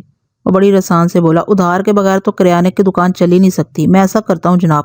ایک لمحے کو رک کر اس نے گہری سانس لی، پھر اپنی بات کو مکمل کرتے ہوئے بولا، جو بھی عورت اور مرد مجھ سے ادھار سودا لیتا ہے تو میں اس کا نام، سودا اور سودے کی قیمت اپنے ذہن میں محفوظ کر لیتا ہوں۔ پھر جب کوئی اسکول کا بچہ ادھر سے گزرتا ہے تو میں بتا کر اسے کاپی میں لکھوا لیتا ہوں۔ میرے پڑوس میں ایک اسکول ماسٹر بھی رہتا ہے، میں مہینے کے آخر میں ماسٹر جمیل سے لوگوں کے ادھار کا تخمینہ لگوا لیتا ہوں۔ اس طرح میرا کام چلتا رہتا ہے۔ واہ بھائی واہ، میں نے ستائشی نظر سے صدیق کی طرف دیکھا۔ اس کا مطلب ہے تمہارا حافظہ بہت اچھا ہے، تم اپنی یادداشت کے سہارے یہ کھیل کھیلتے ہو۔ بس جی گزارا چل جاتا ہے، وہ سادگی سے بولا۔ اللہ رکھی مجھ سے مخاطب ہوتے ہوئے بولی، تھانے دار جی یہاں کوئی پڑھا لکھا موجود نہیں ہے، آپ ہی اس خط کو پڑھ کر سنا دیں، ذرا پتہ تو چلے کہ وہ رے کون نامراد ہے جس کی وجہ سے میرا جوان جان بیٹا موت کے منہ میں چلا گیا۔ میں نے اس بات میں گردن ہلائی اور اللہ رکھی خواہش پوری کر دی۔ یہ کیا بات ہوئی جی؟ وہ برا سا منہ بناتے ہوئے بولی، میں پھگن کے پہلے ہفتے میں رہنے آؤں گی تمہاری رے۔ یہی تو بات ہے اللہ رکھی، میں نے ایک ایک لفظ پر زور دیتے ہوئے کہا، مجھے اسی لڑکی رے تک پہنچنا ہے جو یہاں پپلی والا میں رہنے آئی ہوئی ہے، یا پھر آج کل میں آنے ہی والی ہے۔ پھگن کا مہینہ شروع ہو چکا ہے، آج پھگن کی 3 تاریخ ہے، اس ہفتے کے 4 دن باقی ہیں۔ انوار اسی رے سے ملنے سیالکوٹ سے یہاں آیا تھا۔ تمہاری رے سے صاف پتہ چلتا ہے کہ انوار اور وہ لڑکی ایک دوسرے سے شدید محبت کرتے ہیں۔ میں نے سانس ہموار کرنے کے لیے لمحاتی توقف کیا، پھر اضافہ کرتے ہوئے کہا، خط کو دیکھ کر یہ بھی پتہ چلتا ہے کہ ان دونوں میں پہلے بھی اس نوعیت کی خط و خطابت ہوتی رہی ہے، اور زیادہ امکانات اس بات کے ہیں کہ انوار اس لڑکی کے بلانے پر ہی پپلی والا آیا کرتا تھا، کبھی 1.5 ماہ کے بعد اور کبھی 2-2.5 ماہ کے بعد۔ آپ کیسی باتیں کر رہے ہیں تھانے دار صاحب؟ صدیق نے دزیدہ نظروں سے مجھے دیکھا۔ انوار ہمارا بیٹا تھا، ہم اس کے ماں باپ ہیں، پھر اس کے گھر میں اس کی چھوٹی بہن کوثر بھی رہتی ہے، اور وہ ہم لوگوں سے ملنے آئے گا یا کسی لڑکی سے ملاقات کرنے؟ تم نے جو حقائق بیان کی ہیں ان سے انکار ممکن نہیں صدیق، میں نے سمجھانے والے انداز میں کہا۔ میں تمہاری تائید کرتا ہوں، لیکن اس کے ساتھ یہ بھی کھلی حقیقت ہے کہ انوار اس نامعلوم لڑکی کے بلانے پر ہی پپلی والا آیا تھا۔ اس خط میں آگے بھی تو کچھ لکھا ہوگا، اللہ رکھی نے کہا، وہ بھی تو پڑھ کر سنائے تھانے دار جی، ہو سکتا ہے اس بدبخت کے بارے میں کوئی اشارہ مل جائے، نہ کچھ آگے اور نہ ہی کچھ پیچھے۔ میں نے ایک ایک لفظ پر زور دیتے ہوئے کہا، اس خط میں بس یہی ایک جملہ لکھا ہوا ہے، آپ نے ہمیں ایک نئی الجھن میں ڈال دیا جناب۔ تو فیل نے متوحش انداز میں میری طرف دیکھتے ہوئے کہا۔ میں نے سمجھانے والے انداز میں کہا، دیکھو تم لوگ الجھنے یا پریشان ہونے کی بجائے اپنے ذہنوں کو قابو میں رکھو اور اچھی طرح سوچ کر مجھے بتاؤ کہ پپلی والا میں کس کے گھر کون لڑکی رہنے آئی ہوئی ہے۔ یہ کوئی بہت بڑا گاؤں نہیں، اگر تم لوگ کوشش کرو گے تو میرا خیال ہے 1 گھنٹے کے اندر یہ پتہ چلانے میں کامیاب ہو جاؤ گے کہ رے نامی وہ لڑکی کون ہے جس کا پپلی والا میں گھر نہیں ہے اور وہ کہیں اور سے آ کر یہاں ٹھہری ہوئی ہے یا آنے والی ہے۔ جہاں تک میرا دماغ کام کرتا ہے، اللہ رکھی نے سوچ میں ڈوبے ہوئے لہجے میں بتایا، اس وقت پپلی والا میں باہر سے کوئی لڑکی نہیں آئی ہوئی۔ ویسے میں صبح اور تحقیق کروں گی، اس وقت گھر گھر جا کر دروازے کھٹکھٹانا ٹھیک نہیں ہوگا۔ اللہ رکھی بالکل ٹھیک کہہ رہے ہیں جناب، صدیق نے کہا، ایک تو ہمارے گھر میں صفے ماتم بچھی ہوئی ہے، اوپر سے میں تمہاری بات سے اتفاق کرتا ہوں صدیق، میں نے گہری سنجیدگی سے کہا، میں بھی کل صبح ہی کوشش کرنے کے بارے میں کہہ رہا ہوں۔ ویسے یہ گھر گھر جا کر دروازے کھٹکھٹانے کا کام میں اس وقت بھی کر سکتا ہوں، لیکن میں اس لڑکی پر یہ ظاہر نہیں کرنا چاہتا کہ مجھے اس کے راز کی خبر ہو گئی۔ اگر وہ محتاط ہو گئی تو ہاتھ سے نکل جائے گی، اور میں یہ نہیں چاہوں گا کہ رے کے کان کھڑے ہوں۔ میں نے لمحاتی توقف کر کے باری باری ان کے چہروں کا جائزہ لیا، پھر اپنی بات پوری کرتے ہوئے کہا، تم لوگ کل صبح اپنے اپنے طور پر نہایت ہی احتیاط کے ساتھ اس کام میں لگ جاؤ۔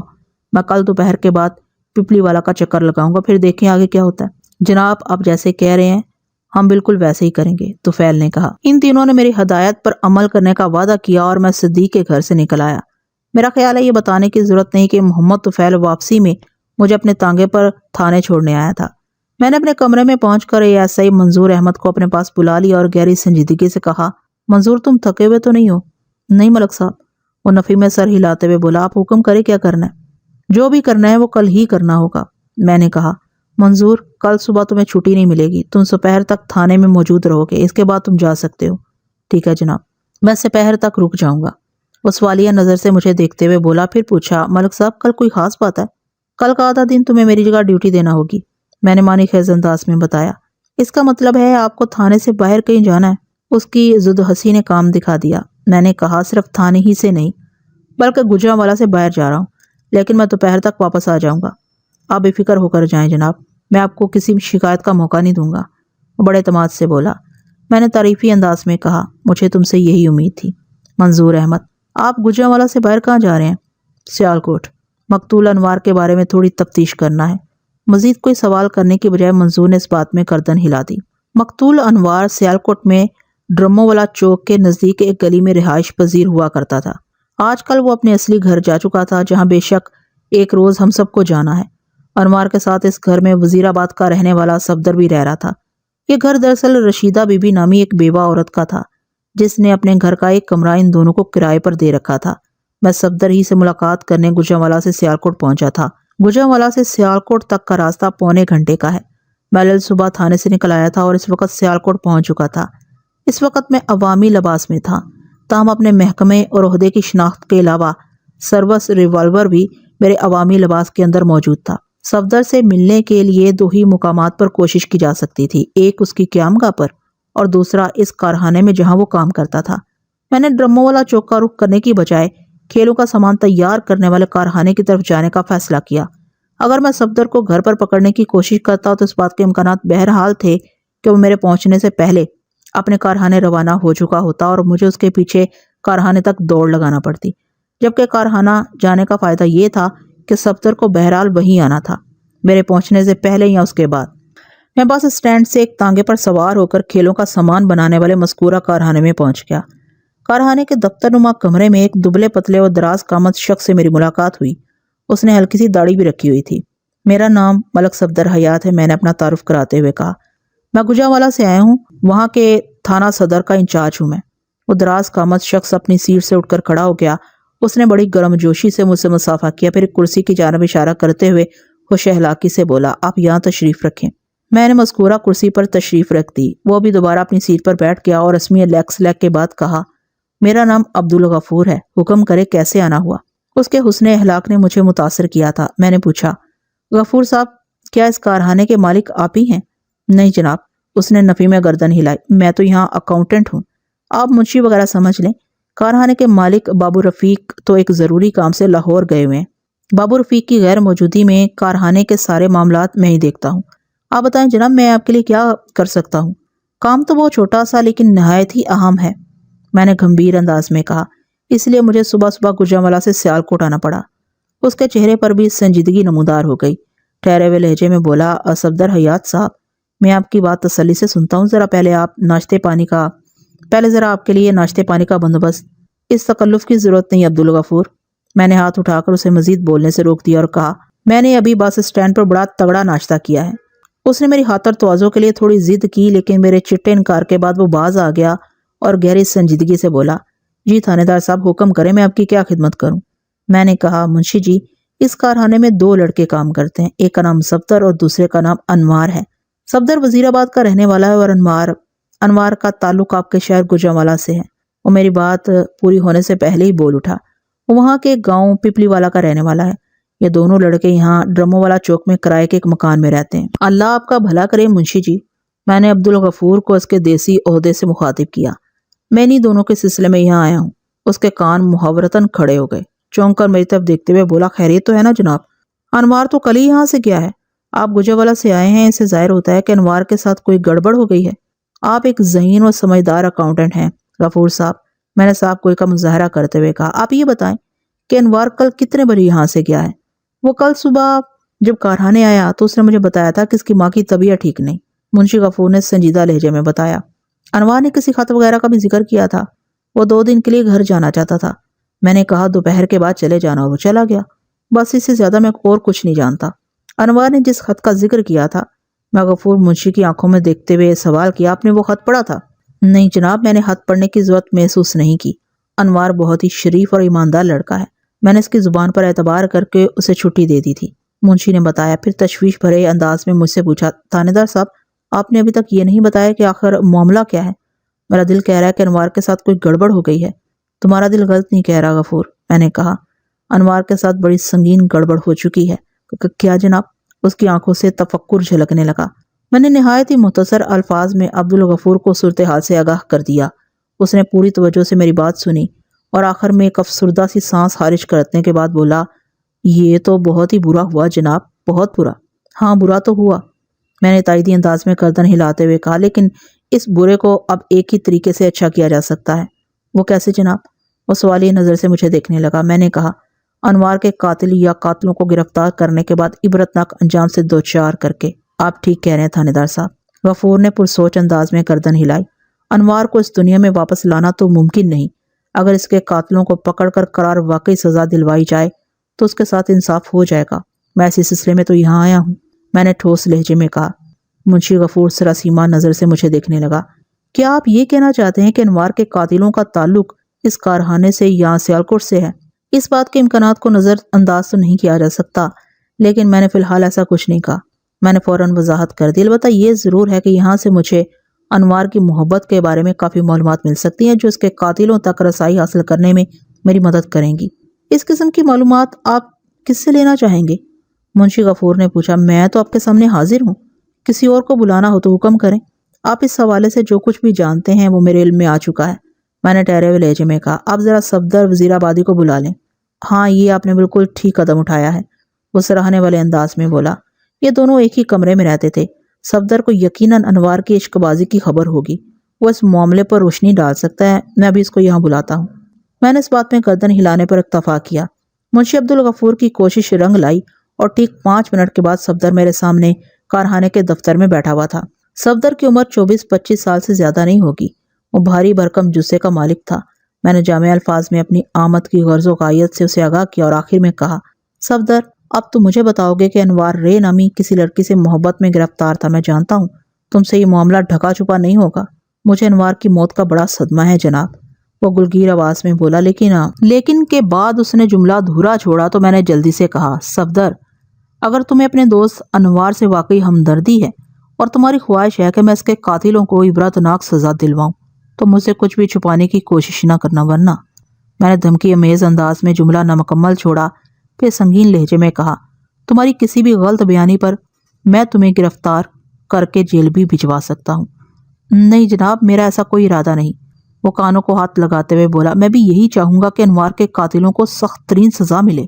تو پھر فوراً سے بیشتر تم میرے پوچھے گئے سوال کا جواب دو، میں نے اس کی آنکھوں میں دیکھتے ہوئے پچکارنے والے انداز میں کہا۔ وہ گہری سنجیدگی سے بولا، تھانے دار صاحب یہ حقیقت ہے کہ انوار روزی نامی ایک لڑکی سے محبت کرتا تھا۔ اس کا اصل نام تو روزینہ ہے، لیکن سب اسے روزی کہہ کر ہی پکارتے ہیں۔ وہ روزی کا ہاتھ ملنے کے بعد ہی اسے ملاقات کے لیے گجرانوالہ گیا تھا۔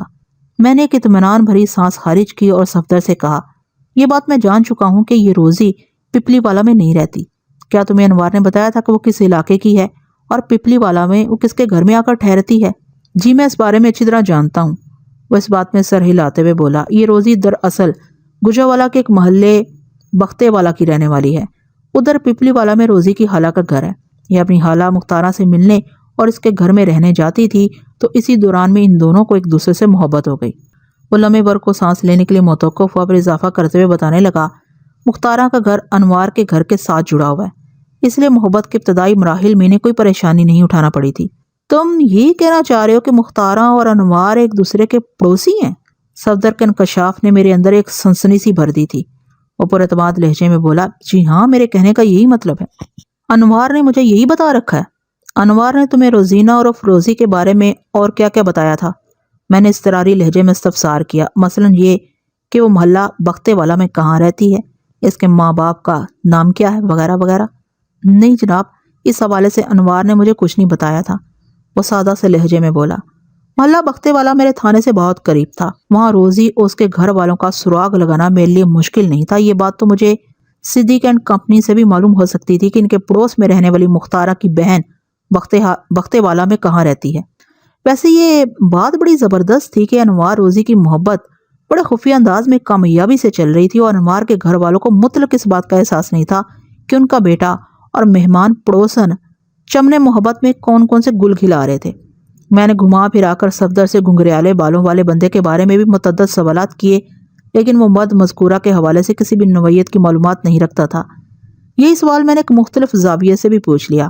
صفدر، کیا انوار نے کبھی اپنے کسی رقیب کا بھی ذکر کیا تھا، کوئی ایسا بندہ جو ان کی محبت سے جلتا ہو؟ اس نے نفی میں گردن ہلائی اور بولا، نہیں جناب، اس قسم کی بھی کوئی بات نہیں ہوئی۔ صفدر مجھے جس حد تک معلومات فراہم کر چکا تھا وہ میرے لیے کافی تھی۔ وہاں مزید رک کر وقت ضائع کرنا بے وقوفی ہوتی، لہٰذا میں نے صفدر کو مختلف قسم کی احتیاطی ہدایات دیں اور منشی عبدالغفور سمیت صفدر کا بھی شکریہ ادا کرنے کے بعد کھیلوں کا سامان بنانے والے اس کارخانے سے نکل آیا۔ ایک بات کا میں ذکر کرنا بھول گیا، میں نے صفدر سے انوار کے نیلے بیگ کے بارے میں پوچھا تھا، اور اس نے بھی سمر کی تصدیق کر دی تھی کہ اس بار انوار اپنا وہ سفری بیگ گھر میں ہی چھوڑ گیا تھا، اور جاتے وقت اس نے صفدر کو بتایا تھا کہ وہ 1-2 روز میں واپس آ جائے گا۔ میں اس روز یعنی 15 فروری کو دوپہر کے وقت سیالکوٹ سے واپس اپنے تھانے آ گیا تھا۔ اس وقت تک اسپتال سے مقتول انوار کی پوسٹ مارٹم شدہ لاش نہیں آئی تھی۔ میں نے ASI منظور احمد کو اپنے پاس بلا کر کہا، میں ایک چکر پیپلی والا کا لگاؤں، پھر تمہاری چھٹی ہے۔ اس نے فرما برداری سے اس بات میں سر ہلایا اور کہا، آپ کے چہرے پر جھلکنے والے جوش سے پتہ چلتا ہے کہ سیالکوٹ سے آپ کو کوئی اہم سراغ ملا ہے۔ بالکل ایسی بات ہے منظور احمد، میں نے صاف کوئی کا مظاہرہ کرتے ہوئے کہا، لیکن اس سلسلے میں تفصیلی گفتگو بعد میں آرام سے بیٹھ کر ہوگی، ابھی میں بہت جلدی میں ہوں، میرا فوری طور پر پیپلی والا پہنچنا بہت ضروری ہے۔ اوکے ملک صاحب، وہ ٹھہرے ہوئے لہجے میں بولا۔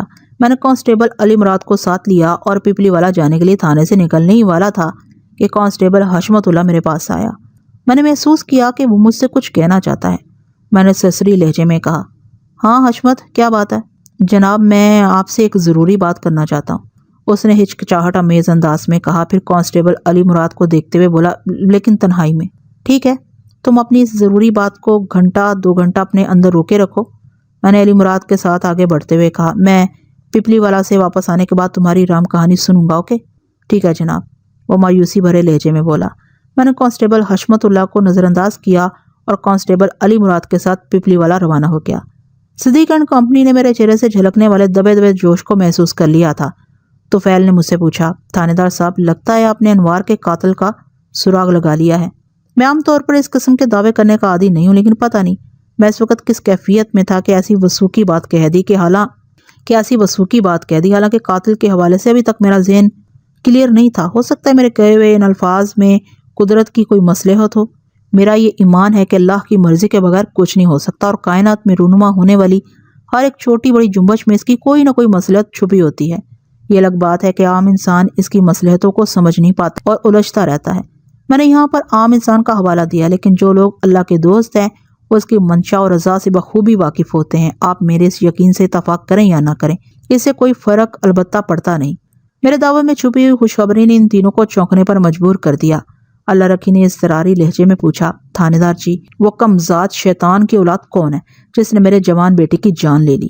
ابھی تک میں قاتل کے نام تک نہیں پہنچا ہوں، میں نے تسلی آمیز انداز میں کہا، لیکن شام تک انشاءاللہ اس سلسلے میں مجھے ضرور کامیابی ہوگی۔ اللہ آپ کی زبان مبارک کرے، صدیق نے کمزور آواز میں کہا، پھر پوچھا، جناب کیا آپ کا اشارہ اسی گھنگریالے بالوں والے بندے کی طرف ہے؟ ہاں، وہ بھی انوار کا قاتل ہو سکتا ہے، میں نے خیال افروز لہجے میں کہا، اور کوئی دوسرا بھی۔ اصل بندے تک پہنچنے کے لیے مجھے آپ لوگوں کے سچے تعاون کی ضرورت ہے۔ تھانے دار جی، اللہ رکی مجھ سے مخاطب ہوتے ہوئے بولی، ہم تو آپ کے ساتھ سچا اور خالص تعاون ہی کر رہے ہیں۔ میں نے اللہ رکی ہی کو سوالات کی باڑ پر رکھ لیا۔ اللہ رکی، تم نے کل رات بڑے اعتماد سے کہا تھا کہ آج جب میں پپلی والا آؤں گا تو تم یہ معلوم کر کے رکھو گی کہ کس گھر میں کون سی رے نام کی لڑکی رہنے آئی ہوئی ہے یا رہنے کے لیے آنے والی ہے، اس کا نام کیا ہے۔ میں نے وہ کام کر دیا ہے جی، وہ فخری انداز میں بولی۔ مطلب یہ ہے کہ تمہیں پتہ چل گیا ہے؟ میں نے چونک کر اس کی طرف دیکھتے ہوئے پوچھا، وہ رے لڑکی کون ہے اور کس گھر میں رہنے آئی ہوئی ہے؟ میں نے ابھی تک ان تینوں کو اپنی سیالکوٹ والی کامیابی کی ہوا نہیں لگنے دی تھی۔ میں پہلے انہیں گھس کر دیکھنا چاہتا تھا کہ وہ کتنے گہرے پانی میں کھڑے ہیں، اس کے بعد مجھے وہ سنسنی خیز انکشاف کرنا تھا۔ میرے چپتے ہوئے تیکھے سوال کے جواب میں اللہ رکھی نے بتایا، نہیں جناب۔ وہ نفی میں گردن ہلاتے ہوئے بولی، میں نے چنگی طرح پتہ کر لیا ہے، یہاں پپلی والا کے کسی گھر میں کوئی رے نامی لڑکی مہمان بن کر نہیں آئی اور نہ ہی آنے والی ہے۔ میرا خیال ہے، لمحاتی توقف کے بعد اس نے اضافہ کیا، آپ کو انوار کی محبت کا خواہ شک ہوا ہے، ایسا کوئی چکر سرے سے ہے ہی نہیں۔ میں نے اللہ رکھی کے خیال کو یکسر نظر انداز کرتے ہوئے کڑے لہجے میں پوچھا، کیا تمہاری تحقیق اور تفتیش نے اپنے پڑوس کے دروازے پر بھی دستک دی تھی؟ جی، کیا مطلب؟ وہ متذبذب انداز میں مجھے دیکھنے لگی۔ دھماکہ کرنے کا وقت آ گیا تھا، لہٰذا میں نے سرسراتے ہوئے لہجے میں کہا، مطلب یہ کہ کیا تم نے اپنی پڑوسن مختارہ بی بی سے بھی رے کے بارے میں پوچھا ہے؟ نہیں جی، اس کا تو مجھے دھیان ہی نہیں رہا، وہ جالت زدہ انداز میں بولی۔ میں نے کہا، ایسی صورتحال کے لیے کہا جاتا ہے چراغ تلے اندھیرا۔ صدیق نے تشویش بھرے لہجے میں استفسار کیا، تھانے دار جی، ہماری پڑوسن مختارہ کو کیا ہوا ہے؟ مختارہ کو تو کچھ نہیں ہوا، لیکن اس کی بہن کو، بلکہ اس کی بھانجی روزینہ عرف روزی کو بہت کچھ ہونے والا ہے۔ میں نے ایک ایک لفظ پر زور دیتے ہوئے کہا، پھر اللہ رکھی کی آنکھوں میں جھانکتے ہوئے پوچھا، کیا یہ سچ ہے کہ مختارہ کی ایک بہن ادھر محلہ بختے والا میں رہتی ہے؟ وہ تھوک نگلتے ہوئے بولی، جی یہ بات سچ ہے۔ اس بات میں بھی کسی شک و شبے کی گنجائش نہیں ہے کہ مختارہ کی بھانجی روزینہ عرف روزی عرف رے گاہے بگاہے اپنی خالہ کے گھر پپلی والا میں رہنے آتی ہے۔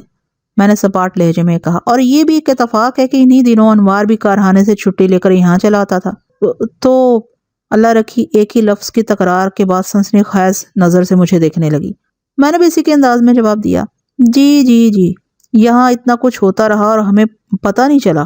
صدیق نے حد درجہ حیرت کا اظہار کرتے ہوئے کہا، وہ اس لیے پتہ نہیں چلا کہ تم لوگ الو کے پٹھے ہو۔ میں نے تلخی سے کہا، تم لوگوں کی ناک کے نیچے سب کچھ ہوتا رہا اور تمہیں کوئی خبر ہی نہیں، تم اندھے اور گونگے بہرے بنے رہے۔ میں نے تھوڑا وقفہ دے کر ایک سکون آور سانس خارج کی، اضافہ کرتے ہوئے کہا، مجھے انوار کے دوست اور روم میٹ صفدر وزیر آباد کی زبانی حقیقت کا پتہ چل گیا ہے۔ میں بختے والا میں مختارہ کی بہن کے گھر کا دروازہ کھٹکھٹاؤں گا، پھر روزی میرے سامنے ہوگی۔ روزی جب میرے قابو میں آ جائے گی تو پھر اس کی زبان سے یہ گلوانے میں مجھے کسی دقت کا سامنا نہیں رہے گا کہ اس نے خط لکھ کر انوار کو پپلی والا بلایا تو وہ خود یہاں کیوں نہیں پہنچی، اور یہ کہ ان کی محبت سے کون جلتا تھا، کون تھا انوار کا دشمن۔ تھوڑی دیر پہلے جب اللہ رکھی مجھے اپنی کارکردگی سے آگاہ کر رہی تھی تو اس نے یہ بھی بتایا تھا کہ اس کے پڑوس میں ابھی روزی رہنے کے لیے نہیں آئی ہوئی۔ یہ انکشاف اس نے میری ڈانٹ کے نتیجے میں کیا تھا کہ انہیں اپنے پڑوس کی بھی خبر نہیں۔ بچہ بغل تے ڈنڈورا شہر میں اور چراغ تلے اندھیرا کی مثالیں بھی میں نے دی تھیں۔ وہ تینوں الجھن زدہ اور تشویش بھری نظروں سے مجھے دیکھ رہے تھے۔ میں نے باری باری ان تینوں کے چہروں کا جائزہ لیا، پھر سرسراتے ہوئے لہجے میں پوچھا، مختارہ کی بہن اور بھانجی رے کے گھر کا پتہ معلوم کرنے کے لیے مجھے تمہارے پڑوس کا دروازہ کھٹکھٹانا پڑے گا، یا تم میں سے کوئی روزی کے گھر سے واقف ہے؟ میں بتاتی ہوں جی، اللہ رکھی جلدی سے بولی۔ مختارہ کی بہن سلطانہ بی بی بختے والا میں گیپ کے قریب رہتی ہے، ادھر مسجد والی گلی میں اس کا گھر ہے۔ روزی کے باپ کا نام یوسف علی ہے۔ یوسف نے اسی علاقے میں آرا مشین لگا رکھی ہے۔ روزی ان کی اکلوتی لڑکی ہے۔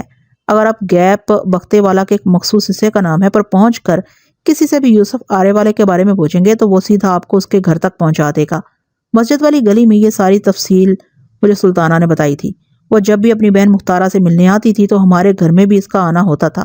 میرے گھر میں تو روزی بھی آیا کرتی تھی، لیکن مجھے کیا پتا تھا کہ اس نے افسوس بھرے معنی خیز انداز میں جملہ ادھورا چھوڑا تو میں نے جلدی سے کہا، اللہ رکھی، کمان سے نکلا ہوا تیر زبان سے ادا ہونے والے الفاظ اور گزرا ہوا وقت کبھی واپس نہیں آتا، اس لیے پچھتانے یا اظہار افسوس کرنے کا کوئی فائدہ نہیں۔ دیکھنا یہ ہے کہ اب آگے کیا ہوگا۔ آپ لوگوں کے لیے میرا ایک مشورہ ہے۔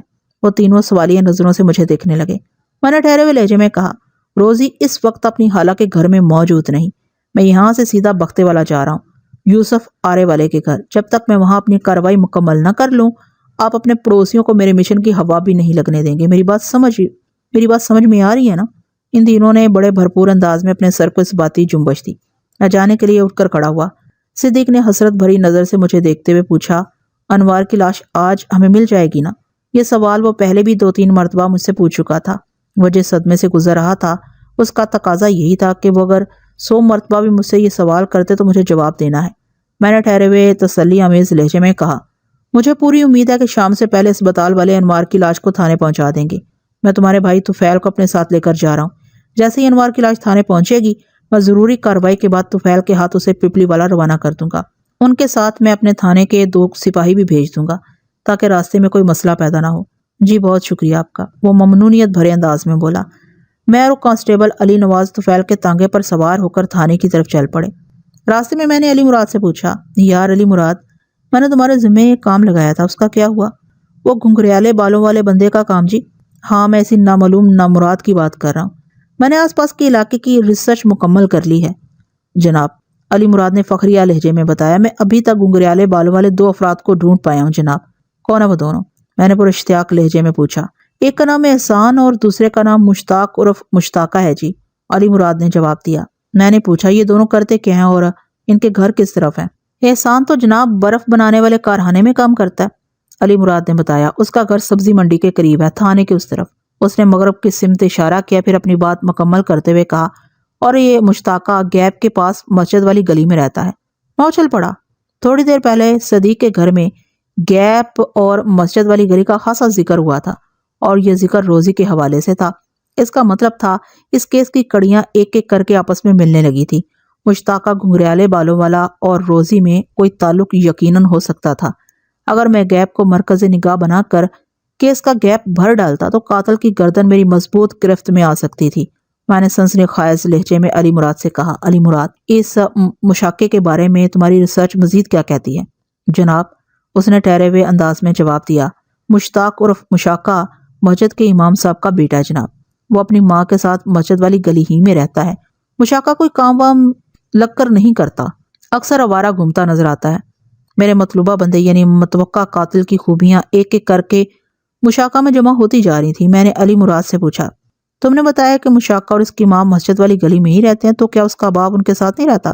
مولوی خیر الدین امام مسجد کچھ عرصہ پہلے تک گھر میں ان کے ساتھ ہی رہا کرتا تھا، علی مراد وضاحت کرتے ہوئے بولا، لیکن بیٹیوں کی شادی کے بعد اس نے گھر چھوڑ دیا اور اب اس کا مستقل ٹھکانہ مسجد کے اندر ہی ہے۔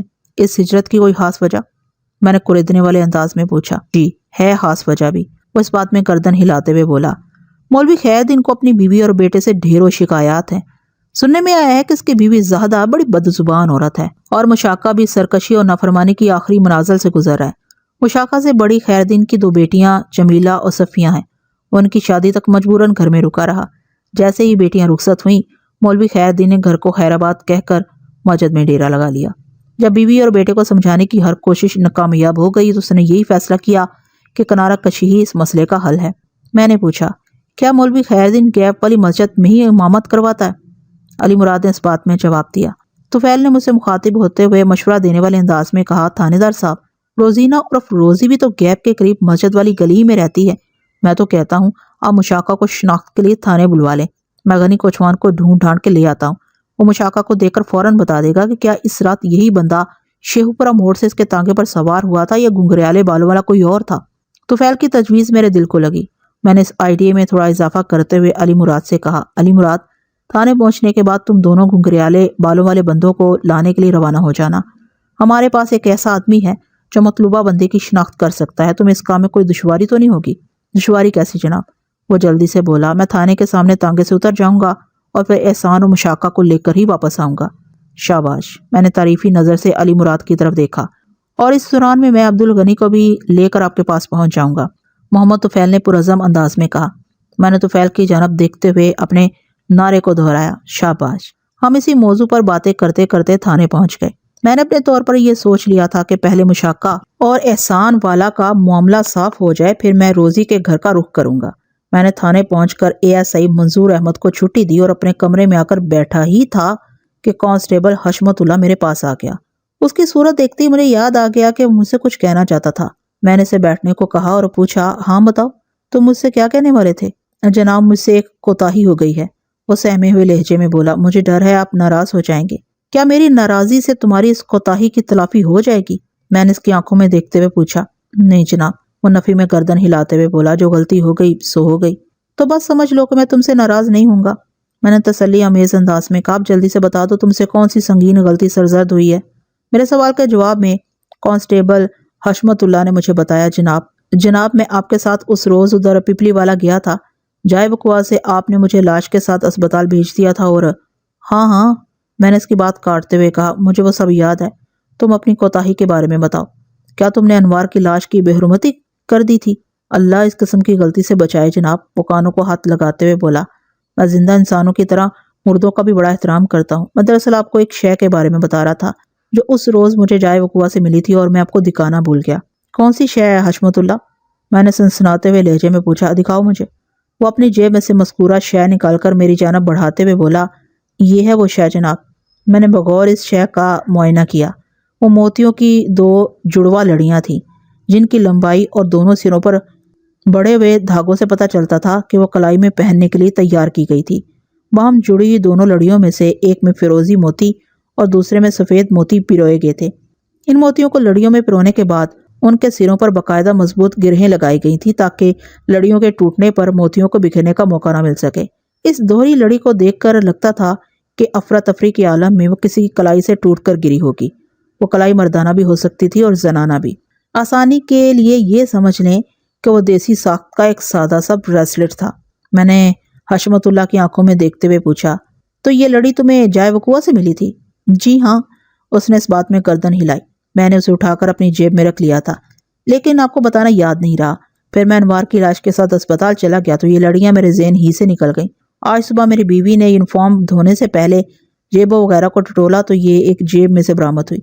میں دن میں آپ کو اسی کے بارے میں بتانا چاہ رہا تھا، لیکن آپ کو اس وقت پپلی والا جانے کی جلدی تھی۔ اب آپ ملے ہیں تو میں نے آپ کو ساری بات بتا دی ہے۔ اسی کو کہتے ہیں دیر آئید درست آئید۔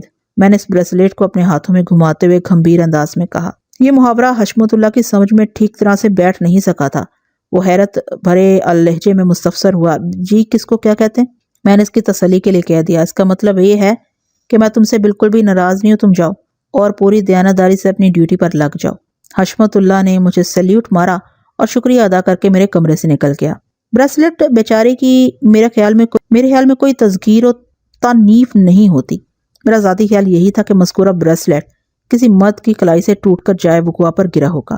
وہ کلائی مقتول انوار کی بھی ہو سکتی تھی یا اس کے قاتلوں میں سے بھی کسی کی ہو سکتی تھی۔ اس بات کا بھی امکان تھا کہ وہ بریسلٹ قتل کی واردات سے پہلے ہی وقوع پر پڑا ہو اور موجودہ کیسز کا کوئی تعلق ناتا ہی نہ ہو۔ بہرحال میں نے فیصلہ کر لیا کہ احسان مشاقہ کی شناخت پریڈ کے ساتھ ہی میں اس ٹوٹے ہوئے بریسلٹ کو بھی پہچان کے مراحل سے ضرور گزاروں گا۔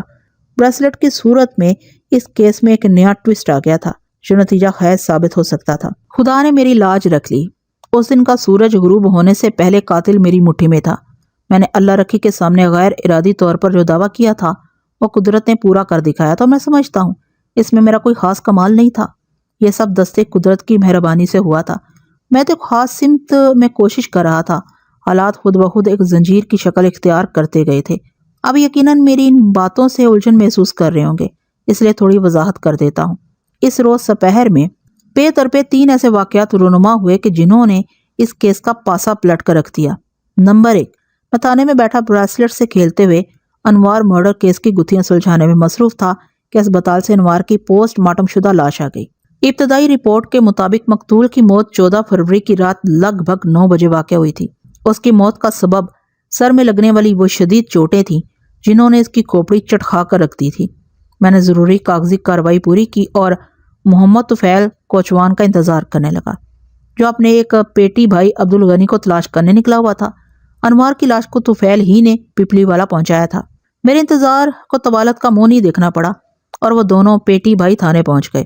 اس وقت تک کانسٹیبل علی مراد اپنے مشن سے واپس نہیں لوٹا تھا۔ احسان اور مشاقہ کی آمد کے بعد ہی کوچوان عبدالغنی کا کام شروع ہونا تھا۔ نمبر 2، اچانک میرے ذہن میں خیال ابھرا کہ مجھے بریسلٹ کے بارے میں ان دونوں سے بھی پوچھ گچھ کرنا چاہیے۔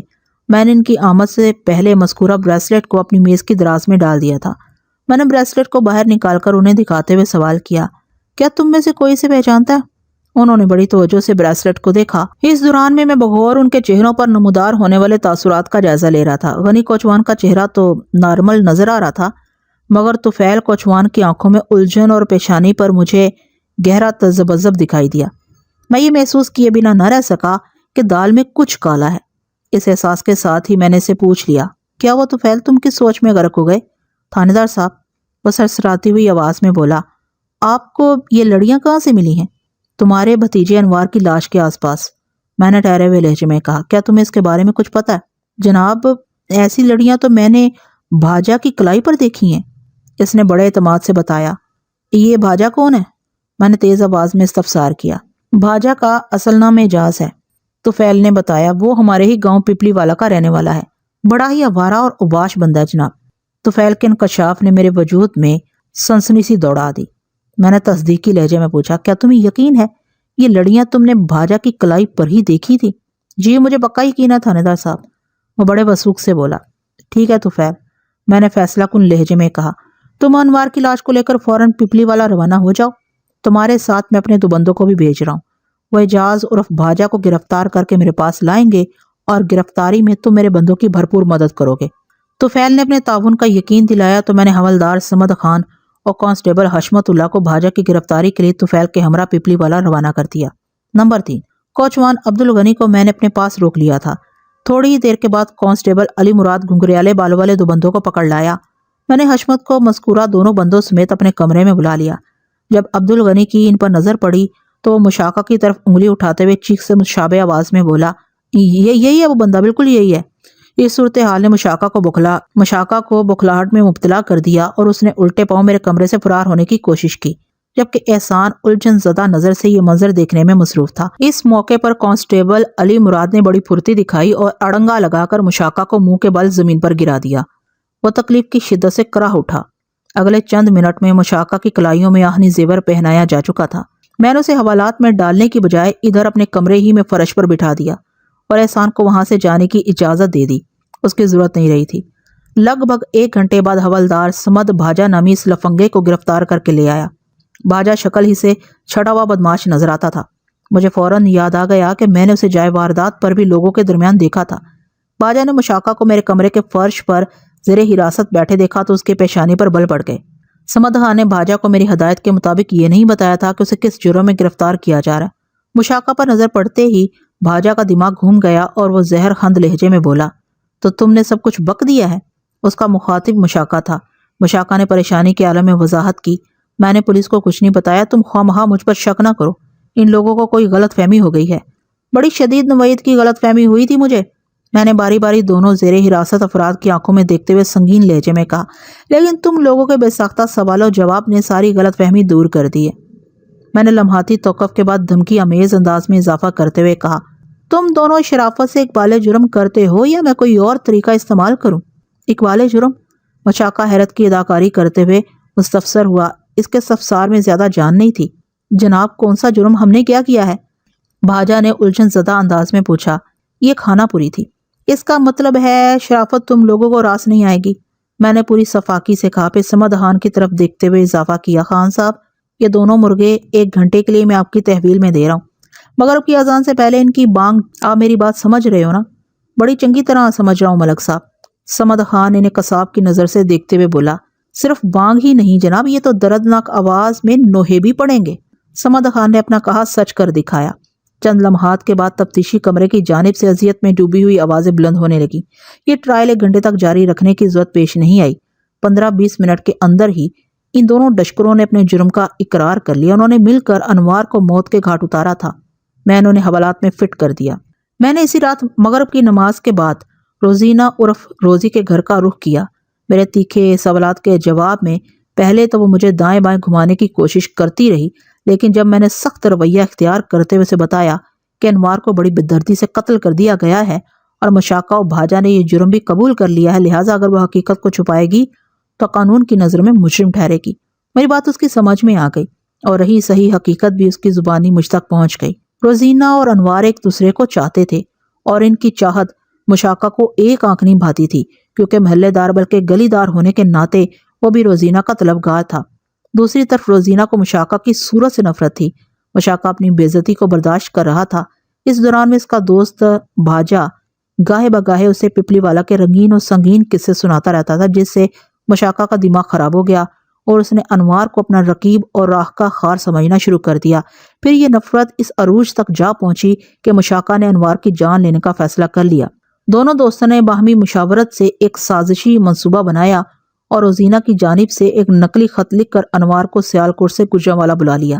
یہ راز مشاقہ کے علم میں آ چکا تھا کہ روزینہ کو جب بھی پپلی والہ رہنے جانا ہوتا تھا وہ انوار کو اسی طرح خط لکھ کر اپنے پروگرام سے آگاہ کر دیا کرتی تھی۔ مولوی خیر دین کی پرہیزگاری، صالح عملی اور نیک کرداری میں کوئی کلام نہیں تھا۔ وہ ایک شریف النفس عالم بعمل تھا۔ اگر اس کے گھر میں مشاقہ جیسا شیطان صفت پیدا ہو گیا تھا تو اس میں اس بیچارے کا کوئی قصور نہیں تھا۔